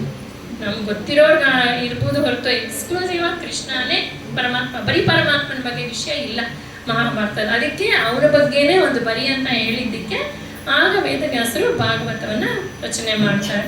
ಹಾಗಾಗಿ ಭಾಗವತ ಪರಮಾತ್ಮನ ಮಹಿಮೆಗಳು ತುಂಬ ಇದೆ. ಹಾಗೆ ಅಂತ ಮಹಿಮೆ ಅಂದ್ರೆ ಅದೇ ಹೇಳಿದ್ನಲ್ಲ, ಸುಮ್ಮನೆ ಅಬ್ಜೆಕ್ಟಿವ್ಸ್ ಕೊಡೋದಲ್ಲ. ಅವನಷ್ಟು ಚೆನ್ನಾಗಿದ್ದಾನೆ, ಈ ಪೀತಾಂಬರ ಹಾಕೊಂಡ, ಆ ಹಾರ ಹಾಕೊಂಡ, ಕಿರೀಟ ಹಾಕೊಂಡ, ಶಂಖಚಕ್ರ ಇಟ್ಕೊಂಡ, ಇದೆಲ್ಲ ಮಹಾತ್ಮೆ. ಮಹಾತ್ಮೆ ಅಂತಂದ್ರೆ ಅವನು ಏನು ಮಾಡ್ದ. ಈಗ ನೀವು ಹೇಳಿದ್ರಲ್ಲೆಲ್ಲ ಪರಿಚಯಗಳು ಮಾಡಿದಾಗ ಹೇಳಿದ್ರಿ, ಅವರು ಯಾವ ಬಟ್ಟೆ ಹಾಕೊಂಡಿದ್ದಾರೆ, ಯಾವ ಬ್ಯಾಗ್ ಇಟ್ಕೊಂಡಿದ್ದಾರೆ, ಅದು ಅಲ್ಲ ಅವರ ಪರಿಚಯ. ಅವ್ರು ಏನು ಓದಿದ್ದಾರೆ, ಅವ್ರು ಏನು ಪುಸ್ತಕ ಬರೆದ್ರು, ಯಾವ ಜ್ಞಾನ ಇದೆ, ಅದು ಅವರ ಪರಿಚಯ ಅಲ್ವಾ. ಹಂಗೆ ಪರಮಾತ್ಮನ ಪರಿಚಯ ಅಂದರೆ ಅವ್ರ ಮಹಾತ್ಮೆ ಅಂತಂದರೆ ಬರೀ ಲುಕ್ಸ್ ಅಲ್ಲ. ಆದರೆ ನಾವು ಫೋಟೋದಲ್ಲಿ ಏನು ನೋಡ್ತೀವಿ, ಬರೀ ಪಟ್ಟೆ, ಪೀತಾಂಬರ, ಶಂಖ, ಚಕ್ರ, ಗದಾ, ಪದ್ಮ ಇಟ್ಕೊಂಡು ಅದಕ್ಕೆ ಪೂಜೆ ಮಾಡ್ತೀವಿ. ಯಾಕಂದ್ರೆ ನಮಗೆ ಅದಕ್ಕೆ ಮೀರಿ ಮಾಡೋಕ್ಕಾಗಲ್ಲ ಅಂತಂದರೆ ಮಹಾತ್ಮ ಜ್ಞಾನ ತಿಳ್ಕೊಬೇಕಂದ್ರೆ ಭಾಗವತ ಪುರಾಣ, ಹರಿಕಥಾಮೃತ ಸಾರ ಇಂಥದ್ದು ಓದಬೇಕು. ಆಮೇಲೆ ಭಗವದ್ಗೀತೆಯಲ್ಲಿ ಕೂಡ ಕೃಷ್ಣ ಹೇಳ್ತಾನೆ, ಮಹಾತ್ಮ ಜ್ಞಾನ ಕರ್ಮಕ್ಕಿಂತ ಹೆಚ್ಚು ಅಂತ ಹೇಳ್ತಾನೆ. ಅವನಲ್ಲಿ ಕೂಡ ಇಲ್ದಿದ್ರೆ ಡಂಬಾಚಾರ ಆಗತ್ತೆ ಅಂತ ಹೇಳ್ತಾನೆ. ಜ್ಞಾನ ಕರ್ಮಕ್ಕಿಂತ ಹೆಚ್ಚು, ಜ್ಞಾನದಿಂದ ಭಕ್ತಿ ಬರುತ್ತೆ, ಅದರಿಂದ ತಿಳ್ಕೊಂಡು ಮಾಡಬೇಕು ಅಂತ ಜ್ಞಾನ ಬಗ್ಗೆ ಹೇಳ್ತಾನೆ. ಹಾಗಾಗಿ ಜ್ಞಾನಕ್ಕೆ ಪರಮಾತ್ಮ ಹೆಚ್ಚು ಮಹತ್ವ ಕೊಟ್ಟಿದ್ದಾನೆ. ದಾಸ ಸಾಹಿತ್ಯದಲ್ಲಿ ಭಕ್ತಿಗೆ ಹೆಚ್ಚು ಮಹತ್ವ ಕೊಟ್ಟಿದ್ದಾರೆ. ಆದರೆ ಜ್ಞಾನವಿಲ್ಲದೆ ಭಕ್ತಿ ಇಲ್ಲ. ಅದಕ್ಕೋಸ್ಕರನೇ ಹರಿದಾಸ ಸಾಹಿತ್ಯದಲ್ಲಿ ಪೂರ್ತಿ ಹರಿಕಥಾಮೃತ ಸಾರದಲ್ಲಿ ಎಲ್ಲ ವಿಷಯಗಳನ್ನು ಅವರು ಜಗನ್ನಾಥ ದಾಸರುಗಳು ಉಗಾಭೋಗಗಳು ಮುಂಡಿಗೆಗಳಲ್ಲಿ ಹಾಕಿದ್ದಾರೆ. ಹೀಗೆ ಆಮೇಲೆ ಇಲ್ಲಿ ಪ್ರತಿ ಸಂಧಿಗಳಲ್ಲೂ ಹರಿಕಥಾಮೃತದಲ್ಲಿ ತಾರತಮ್ಯದ ಬಗ್ಗೆ, ಸೃಷ್ಟಿಯ ಬಗ್ಗೆ, ಎಲ್ಲ ಅಭಿಮಾನಿ ದೇವತೆಗಳ ಬಗ್ಗೆ ಎಲ್ಲ ಪರಿಪೂರ್ಣವಾಗಿ ಅಲ್ಲೂ ಜ್ಞಾನ ತುಂಬ ಇದೆ. ಹಾಗಾಗಿ ನನಗೇನು ವ್ಯಾಸ ಸಾಹಿತ್ಯ ದಾಸ ಸಾಹಿತ್ಯ ಬೇರೆ ಅನಿಸೋಲ್ಲ, ತಿಳ್ಕೊಳ್ಳೋ ದಾರಿಗಳು ಬೇರೆ ಅಷ್ಟೇ. ಒಟ್ಟಿನಲ್ಲಿ ಅದೇ ಮಹಾತ್ಮ ಜ್ಞಾನ ತಿಳ್ಕೊಳ್ಬೇಕು, ಪರಮಾತ್ಮನ ಮೇಲೆ ಭಕ್ತಿ ಬರಬೇಕು. ಇವೆರಡೂ ಜ್ಞಾನ ಭಕ್ತಿ ಬಂದಾಗ ನೆಕ್ಸ್ಟ್ ಬರೋದು ವೈರಾಗ್ಯ ಬರಲೇಬೇಕು. ಅದಕ್ಕೆ ಕೂಡ ಬ್ರಹ್ಮಸೂತ್ರದಲ್ಲಿ ಅಂತಾರೆ, ಅಧಿಕಾರಿಗಳು ಮಾತ್ರ ತಿಳ್ಕೊಳ್ಬೇಕು, ಅಧಿಕಾರಿಗಳು ಮಾತ್ರ ತಿಳ್ಕೊಳ್ಬೇಕು. ಅಧಿಕಾರಿಗಳು ಅಂದರೆ ಯಾರು ಅಂದರೆ ಸ್ವಲ್ಪ ವೈರಾಗ್ಯ ಇರಬೇಕು. ಈ ಪ್ರಪಂಚದ ಪ್ರಾಪಂಚಿಕ ಮೋಹಗಳ ಬಗ್ಗೆ ತುಂಬ ಗಮನ ಹೊಟ್ಟೋದ್ರೆ ವೈರಾಗ್ಯ ಬರೋದಿಲ್ಲ. ಆವಾಗ ಬರೋ ಜ್ಞಾನ ಭಕ್ತಿ ಎಲ್ಲ ಊಟಾಟಕ್ಕೆ. ಡಂಬಾಚಾರ ಅಂತ ಕೃಷ್ಣಾಚಾರ ಹೇಳ್ತಾನೆ, ಡಂಬಾಚಾರ ಸವೈದ್ವದಿ ಮುಚ್ಚತೆ. ಯಾಕೆಂದರೆ ಇಂದ್ರಿಯ ನಿಗ್ರಹ ಮಾಡಿದೆ ನಾವು ಜ್ಞಾನ ಭಕ್ತಿ ಮಾಡೋಕ್ಕಾಗೋದಿಲ್ಲ. ಅಲ್ಲಿ ಇಂದ್ರಿಯ ನಿಗ್ರಹ ಇರಬೇಕು. ಅದು ಹೇಗೆ ಅಂದರೆ ಹಾಲು ಕಾಯಿಸಕ್ಕೆ ಹೊರಡ್ತೀವಿ ಎಲ್ಲ ಏನು ಮಾಡ್ತೀವಿ, ಪಾತ್ರೆನ ಚೆನ್ನಾಗಿ ತೊಳೆದು ಆಮೇಲೆ ಕ್ಲೀನಾಗಿ ಹಾಲು ಕಾಯಿಸೋಕೆ ಹಾಕ್ತೀವಿ. ಆಗ ಹಾಲು ಹಾಳಾಗಲ್ಲ. ಕೊಳೆ ಪಾತ್ರೆಗೆ ಹಾಲು ಹಾಕಿದ್ರೆ ಹಾಲು ಹಾಳಾಗುತ್ತೆ. ಹಾಗೆ ಮನಸ್ಸು ಅನ್ನೋದು ತುಂಬ ಮುಖ್ಯ. ಮನಸ್ಸು ಚೆನ್ನಾಗಿದ್ರೆ ಆಗ ಜ್ಞಾನ ಭಕ್ತಿ ವೈರಾಗ್ಯಗಳು ಕೂತ್ಕೊಳ್ಳುತ್ತೆ. ಈಗ ನಾವೆಲ್ಲ ಯಾರು ಇವಿಷ್ಟು ಆತ್ಮಜ್ಞಾನ ಅಂತೀವಿ ಅಂದರೆ ಏನರ್ಥ? ನಾವೆಲ್ಲ ಆತ್ಮ ಅಂತ ಅಂದರೆ ಈ ದೇಹ ಅಲ್ಲ, ಈ ಮನಸ್ಸಲ್ಲ. ಅದನ್ನೇ ಈಗ ಬೇರೆ ಬೇರೆ ಆ್ಯಕ್ಚುಲಿ ಅದ್ವೈತದವರು, ಈ ಸದ್ಗುರುತದವರು ತುಂಬ ಹೇಳ್ತಾರೆ, I'm not the body, I'm not the mind ಅಂತ. ನಮ್ಮಲ್ಲಿ ಸೀದಾ ನಾವು ಆತ್ಮಜ್ಞಾನಕ್ಕೆ ಹೊರಟೋಗ್ತೀವಿ. ಆದರೆ ಅಲ್ಲಿ ಒಂದು ದಾರಿ, ಮಧ್ಯದ ದಾರಿ ನಾವು ಬಿಡ್ತಾ ಇದ್ದೀವಿ. ನಮ್ಮಲ್ಲಿ ಧ್ಯಾನ, ಪ್ರಾಣಾಯಾಮ, ಮೆಡಿಟೇಷನ್ನು ಅದೆಲ್ಲ ಸ್ವಲ್ಪ ಮಾಡ್ತಾ ಇಲ್ಲ. ಆದ್ದರಿಂದ ಏನಾಗುತ್ತೆ, ಇಂದ್ರಿಯ ನಿಗ್ರಹದ ಸ್ಟೇಜ್ ಇದೆಯಲ್ಲ ಅದನ್ನು ಇದು ಮಾಡಿ ಹೈ ಜಂಪ್ ಲಾಂಗ್ ಜಂಪ್ ಪಡೆದು ಹೊರಟೋಗ್ತಾ ಇದ್ದೀವಿ ಆತ್ಮಜ್ಞಾನ ಅಂತ. ಅಲ್ಲಿ ABCD ಇಂದ Z ಹೋಗಬೇಕು. ನಾನೀಗ ನೋಡ್ತಾ ಇರೋದು ಎಲ್ಲ ಕಡೆ ವ್ಯಾಸ ಸಾಹಿತ್ಯ ಆಗಲಿ, ದಾಸ ಸಾಹಿತ್ಯ ಆಗಲಿ, ಯಾವುದೇ ಗುಂಪುಗಳಾಗಲಿ, ಅಲ್ಲೇ ಒಂದು ಗುಂಪುಗಾರಿಕೆ, ಅಲ್ಲೇ ಒಂದು ಇಂದ್ರಿಯಗಳ ಇದು, ಅಲ್ಲೇ ಕಾಂಪಿಟೇಷನ್ನು, ಅಲ್ಲೇ jealousy. Especially sorry to say ಹೆಂಗಸರಲ್ಲಿ ಜಲಸಿದೆ ನೇಮಿ ಸುಮ್ಮನ್ ಅಂತ ನಮ್ಮಪ್ಪನ ಕಾಲಕ್ಕೆ ಹೇಳೋರು. ಅದು ಎಷ್ಟು ನಿಜವೋ ಸುಳ್ಳೋ ಇಲ್ಲ, ನಾನಂತೂ ಅನುಭವಿಸಿಲ್ಲ. ಅಂಥವ್ರು ನೋಡಿದ್ದೀನಿ, ಸೀರಿಯಲ್ನ ಜಾಸ್ತಿ ತೋರಿಸ್ತಾರೆ, ಬಟ್ ನಿಜವಾಗಿ ಲೈಫಲ್ಲಿ ನಾವು ಮನೆಗಳಲ್ಲಿ ನೋಡಿಲ್ಲ. ಅದು ಯಾಕಂತ ತೋರಿಸ್ತಾರೋ ಗೊತ್ತಿಲ್ಲ, ಬಟ್ ಇದ್ರೂ ಇರಬಾರ್ದು. ಹಾಗಾಗಿ ಮನಸ್ಸಿನ ಮೂಲಕನೇ ಆತ್ಮಕ್ಕೆ ಹೋಗ್ಬೇಕು. ಈ ದೇಹ ಸಾಧನೆಗೆ ದೇಹ ಬೇಕು, ಮನಸ್ಸು ಸಾಧನೆಗೆ ಬೇಕು. ಈ ದೇಹ ಮನಸ್ಸಿನ ಮೂಲಕನೇ ನಾವು ಆತ್ಮಕ್ಕೆ ಹೋಗ್ಬೇಕು. ನಮಗೆ ನಿಜವಾಗಿ ಆತ್ಮ ನಾವು ಅರಿವಿಂದ ಬಂದಿದ್ರೆ ನಮಸ್ಕಾರ ಮಾಡ್ಬಿಡ್ತೀನಿ, ಅಷ್ಟು ಬರಬೇಕು ಅಂತಾನೆ ಆತ್ಮಜ್ಞಾನ ಅನ್ನೋದು. ಹಾಗಾಗಿ ದೇಹವನ್ನು ಶುಚಿಯಾಗಿಟ್ಕೊಳ್ಳೋದು ಒಂದು, ಅದು ನಾವೆಲ್ಲ ಮಾಡ್ತೀವಿ. ಮನಸ್ಸನ್ನು ಶುಚಿಯಾಗಿಟ್ಕೊಳ್ಳೋಕ್ಕೆ ಅರಿಷಡ್ ವರ್ಗಗಳನ್ನು ಮೀರಿ ಇಂದ್ರಿಯ ನಿಗ್ರಹಗಳನ್ನು ಮಾಡೋಕೆ ಮತ್ತೆ ಅಲ್ಲಿ ಪತಂಜಲಿ ಯೋಗ ಸೂತ್ರಗಳಲ್ಲಿ ಯಮ ನಿಯಮಗಳನ್ನು ಹೇಳ್ತಾರೆ. ಮೌಲ, ಸತ್ಯ, ಅಹಿಂಸೆ, ಪರಿಗ್ರಹ, ಕಾಮಕ್ರೋಧ, ಲೋಭ, ಮೋಹ, ಮದ, ಮಾತ್ಸರ್ಯಗಳು, ಇದನ್ನೆಲ್ಲ ಮೀರಿ ಆ ಮನಸ್ಸನ್ನು ಶುಚಿ ಮಾಡಿಕೊಂಡಾಗ ಆಗ ಪರಮಾತ್ಮ ಅಲ್ಲಿ ಬಂದು ಕೂತ್ಕೊಳ್ತಾನೆ. ಇಲ್ಲದ್ರೆ ಈಚೆ ಕೊಳೆ ಇದ್ರೆ ನಾನು ಕರೆದ್ರೆ ಕೂತ್ಕೊಳ್ಳಲ್ಲ, ನೀವು ಕೂತ್ಕೊಳ್ಳಲ್ಲ. ಹಾಗೆ ಅದರಿಂದ ಏನೇ ಸಾಧನೆ ಮಾಡಲಿ ಅದಕ್ಕೆ ಅಧಿಕಾರಿಗಳು ಅಂತ ಹೇಳೋದು ಉಪನಿಷತ್ತು ಬ್ರಹ್ಮಸೂತ್ರದಲ್ಲಿ ಮೊದಲೇ ಹೇಳ್ಬಿಡ್ತಾರೆ. ಅಧಿಕಾರಿಗಳು ಇದನ್ನು ಮಾಡಬೇಕು ಅಂದರೆ ಅಧಿಕಾರ ಇರೋರು ಯಾರು ಅಂತಂದರೆ ವಿಚ್ಛಿನ್ನ ತೃಷ್ಣ ಅಂದರೆ ಆಸೆಗಳು ಬಿಟ್ಬಿಡ್ಬೇಕು. ಭಗವದ್ಗೀತೆಯಲ್ಲೂ ಹೇಳ್ತಾನೆ ನಿಷ್ಕಾಮ ಕರ್ಮ ಹೇಳ್ತಾನೇ ಹೋಗ್ತಾರೆ. ಅರ್ಜುನ ಕೇಳ್ತಾನೆ, ತುಂಬ ಚೆನ್ನಾಗಿದೆ ಒಂದು ಪ್ರಶ್ನೆ ಭಗವದ್ಗೀತೆಯಲ್ಲಿ ಕೇಳ್ತಾನೆ, ಅಲ್ಲ ಕಾಮ್ಯ ಕರ್ಮ ಮಾಡಿದ್ರೆ ಇಲ್ಲಿ ಎಲ್ಲ ಸುಖ ಸಿಗುತ್ತೆ. ಜ್ಯೋತಿಷ್ಠೋಮ ಹೋಮ ಯಾಗ ಮಾಡು, ಜ್ಯೋತಿಷ್ಠೋಮ ಯಜೇತ, ಸ್ವರ್ಗಕಾಮೋ ಯಜೇತ, ಪುತ್ರ ಕಾಮೇಷ್ಟಿ ಯಾಗ ಮಾಡು, ಪುತ್ರ ಬೇಕಿದ್ರೆ ಸೊ ಹೋಮ ಹವನ ಪೂಜೆ ಎಲ್ಲ ಮಾಡಿದ್ರೆ ಇಲ್ಲಿ ಸುಖ ಸಿಗತ್ತೆ. ಇಲ್ಲ ನಿಷ್ಕಾಮ ಕರ್ಮ ಮಾಡಿದ್ರೆ ಮೋಕ್ಷ ಸಿಗುತ್ತೆ. ಆದರೆ ನಿಷ್ಕಾಮ ಕರ್ಮಕ್ಕೆ ಎಷ್ಟೋ 80 ಲಕ್ಷ ಯೋನಿಗಳಲ್ಲಿ ಹೋಗಿ ನಾವು ಎಷ್ಟು ಜನ್ಮಗಳು ತಾಳಬೇಕು. ಸೊ ನನಗೆ ಇಮ್ಮಿಡಿಯೇಟ್ ನನಗೆ ಈಗ ಸುಖ ಬೇಕಪ್ಪ, ನೀನು ಇದರಲ್ಲಿ ಇದು ಮಾಡಬೇಡ ಅಂತೀಯ, ಅದು ಮಾಡೋದು ಯಾವಾಗಲೂ ಲೇಟು. ಸೊ ನಾನು ಎವ್ರಿ ಜನ್ಮದಲ್ಲಿ ಸುಖವಾಗಿರೋದು ಯಾವಾಗ? ಪ್ರಶ್ನೆ ತಾನೆ ಅಂತ ಅರ್ಜುನ ಭಗವದ್ಗೀತೆಯಲ್ಲಿ ಕೇಳ್ತಾನೆ ಕೃಷ್ಣನ. ಆಗ ಕೃಷ್ಣ ಹೇಳ್ತಾನೆ, ಯಾರು ದೊಡ್ಡ ನದಿ ಅಥವಾ ಸಮುದ್ರನ ಸಿಹಿ ನೀರು ಅಂದ್ಕೊಳ್ಳಿ, ಆ ನೀರೇ ಸಿಕ್ಬಿಟ್ಟಿದೆ, ಅವನಿಗೆ ಬಾವಿಯಿಂದಾಗ ಉಪಯೋಗ ಎಲ್ಲ ಆಗುತ್ತೋ ಇಲ್ಲ ಅಲ್ವಾ? ಹಾಗೆ ನೀನು ಮೋಕ್ಷಕ್ಕೆ ಟ್ರೈ ಮಾಡ್ತಾ ಇದ್ರೆ ನಿಮ್ಗೆ ಎಲ್ಲ ಯಾವಾನರ್ಥ ಉದಪಾನೆ ಸರ್ವತೆ ಸಂಪ್ಲುತೋದಕ್ಕೆ ಅಂತ ಶ್ಲೋಕದಲ್ಲಿ ಭಗವದ್ಗೀತೆಯಲ್ಲಿ ಹೇಳ್ತಾನೆ ಕೃಷ್ಣ.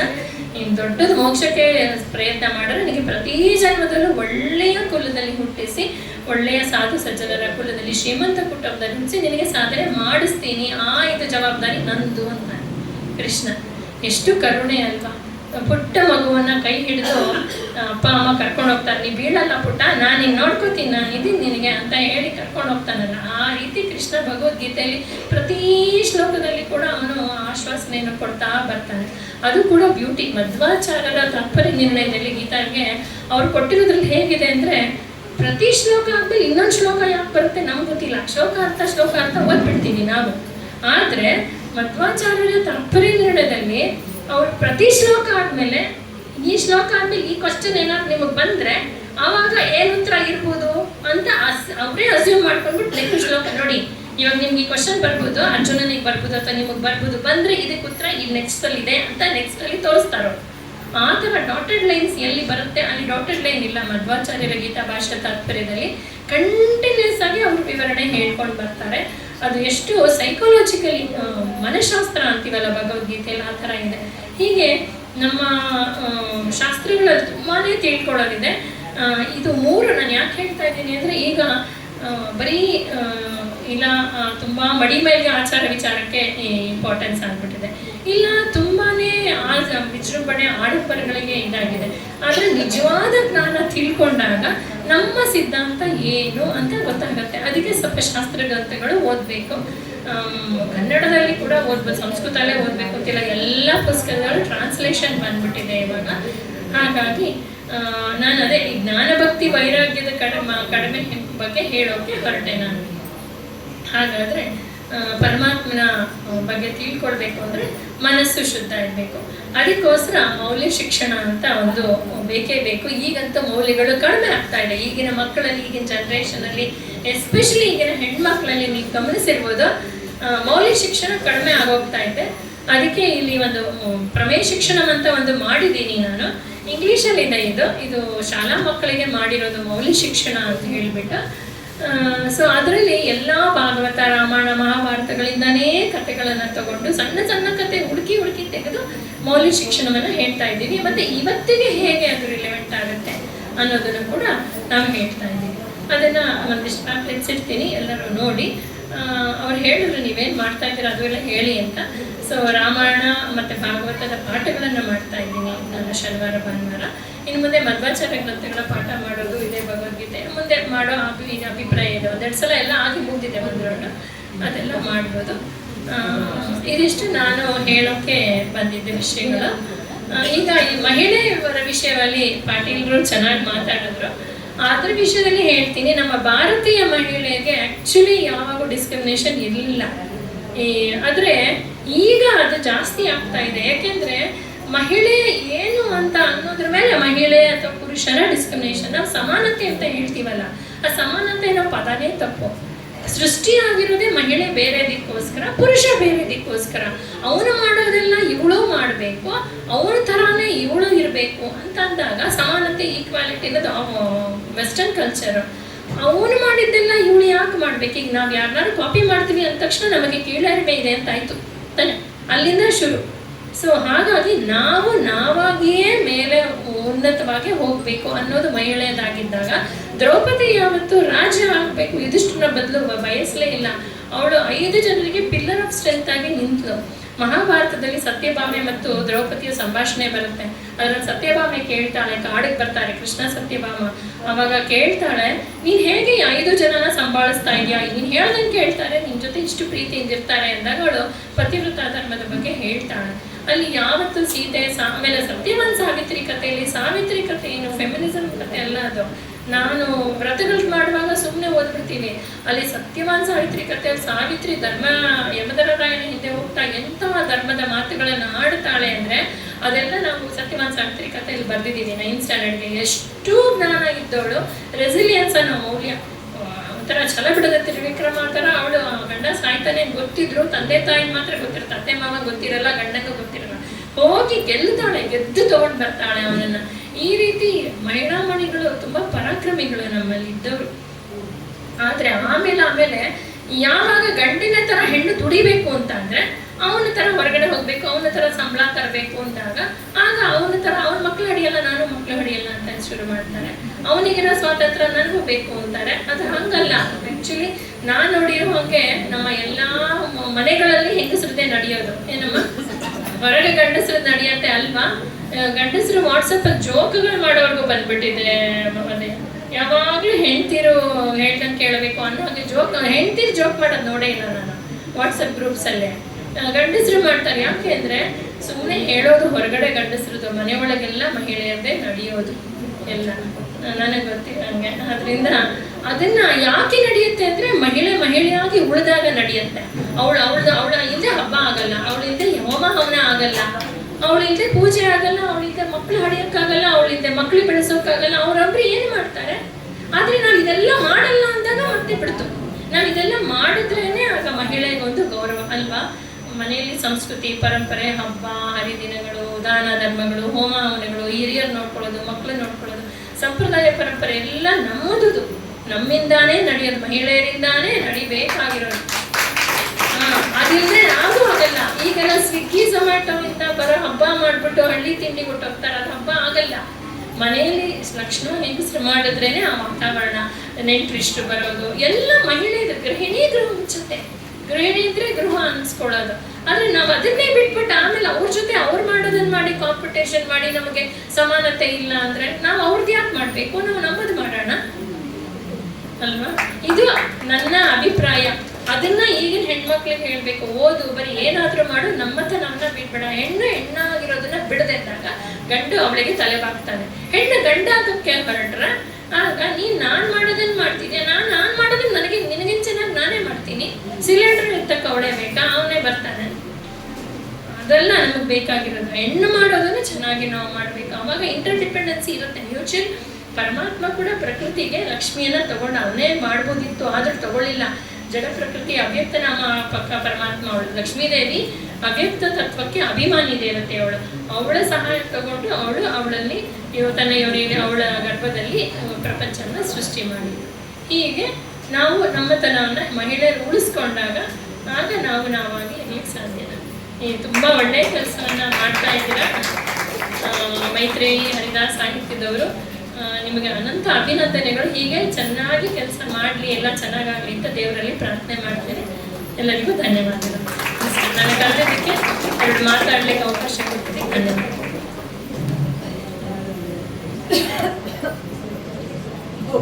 ಧನ್ಯವಾದಗಳು ಮೇಡಮ್, ತುಂಬಾ ಚೆನ್ನಾಗಿ ಮಾತಾಡಿದ್ರಿ. ನಮ್ಮ ಎಲ್ಲ ಮಹಿಳೆಯರಿಗೂ ಇದೊಂದು ಕಿರೀಟ ಇಟ್ಟಂಗೆ.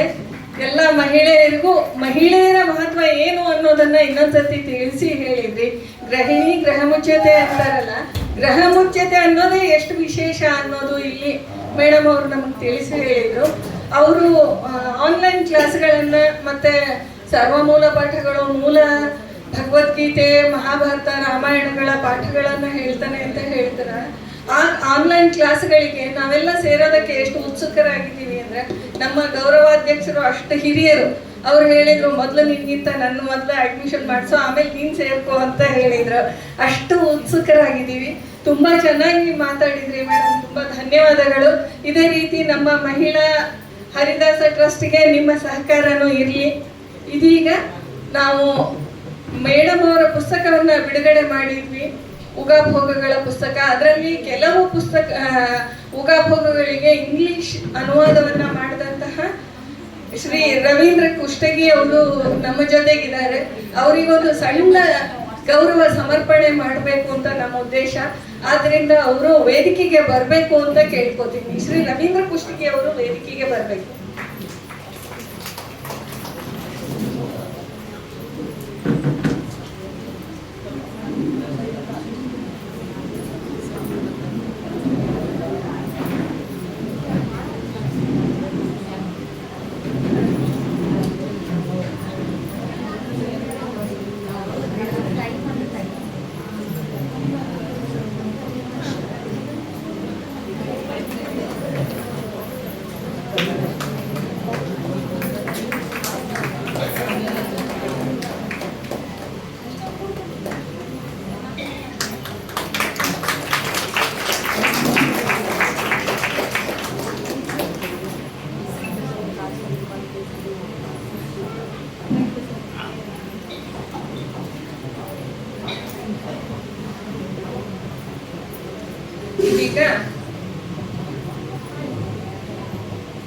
ಇದೀಗ ಇಷ್ಟೊತ್ತವರೆಗೂ ವಿಶೇಷ ಆಹ್ವಾನಿತರಾಗಿ ಅತಿಥಿಗಳಾಗಿ ಮಾತಾಡಿದಂತಹ ಶ್ರೀಮತಿ ಮೃದುಲಾ ವಿಜೇಂದ್ರ ಅವರಿಗೆ ನಮ್ಮ ಮೈತ್ರಿ ಮಹಿಳಾ ಹರಿದಾಸ ಟ್ರಸ್ಟ್ನ ಉಪಾಧ್ಯಕ್ಷರಾದ ಶ್ರೀಮತಿ ಡಾಕ್ಟರ್ ಶಾಂತ ರಘೋತ್ಮಾಚಾರ್ಯ ಅವರು ಮರದ ಬಾಗಿನದೊಂದಿಗೆ ಸೌಭಾಗ್ಯವನ್ನ ಕೊಡಬೇಕು ಅಂತ ಕೇಳ್ಕೊತೀವಿ.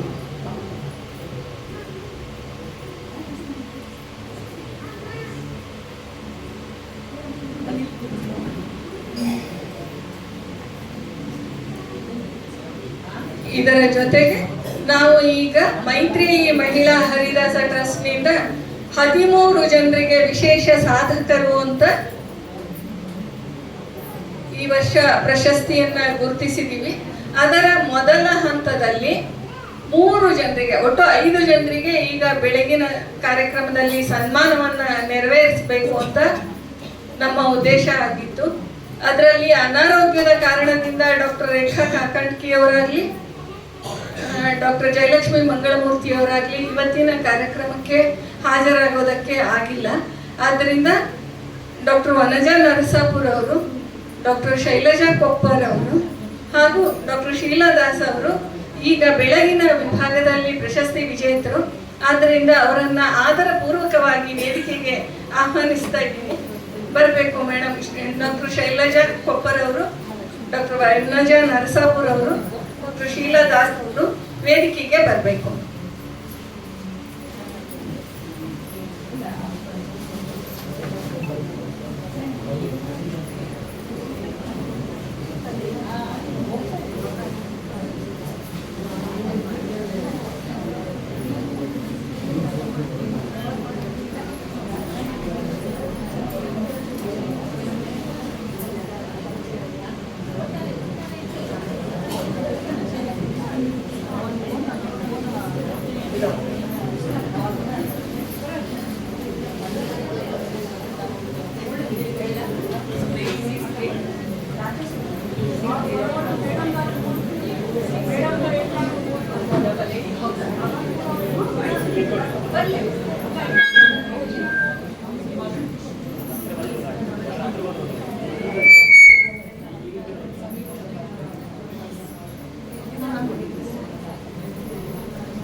ತ್ರಿವಳಿ ರತ್ನಗಳು ವೇದಿಕೆ ಮೇಲೆ ಕೂತಿದ್ದಾರೆ.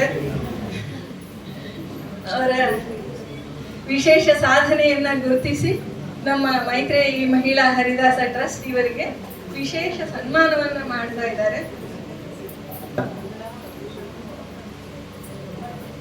ಮೇಡಮ್ ಬನ್ನಿ.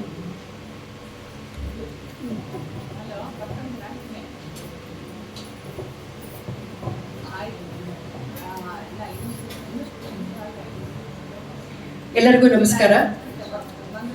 ಜ್ಞಾನದಿಂದ ಅಮೃತತ್ವ ಈ ಒಂದು ಉದ್ದೇಶ ಇಟ್ಕೊಂಡಿರುವಂತಹ ಮೈತ್ರೇಯಿ ಕನ್ನಡ ಮಹಿಳಾ ಹರಿದಾಸ ಟ್ರಸ್ಟ್ ವತಿಯಿಂದ ವಾರ್ಷಿಕೋತ್ಸವದ ಈ ಸಮಾರಂಭದಲ್ಲಿ ಡಾಕ್ಟರ್ ವನಜಾ ಉಪೇಂದ್ರ ನರಸಾಪುರ್ ಅವರಿಗೆ ಮೈತ್ರೇಯಿ ಮಹಿಳಾ ಸಾಧಕಿ ಎನ್ನುವಂತ ಪ್ರಶಸ್ತಿಯನ್ನ ನೀಡಲಾಗ್ತಾ ಇದೆ.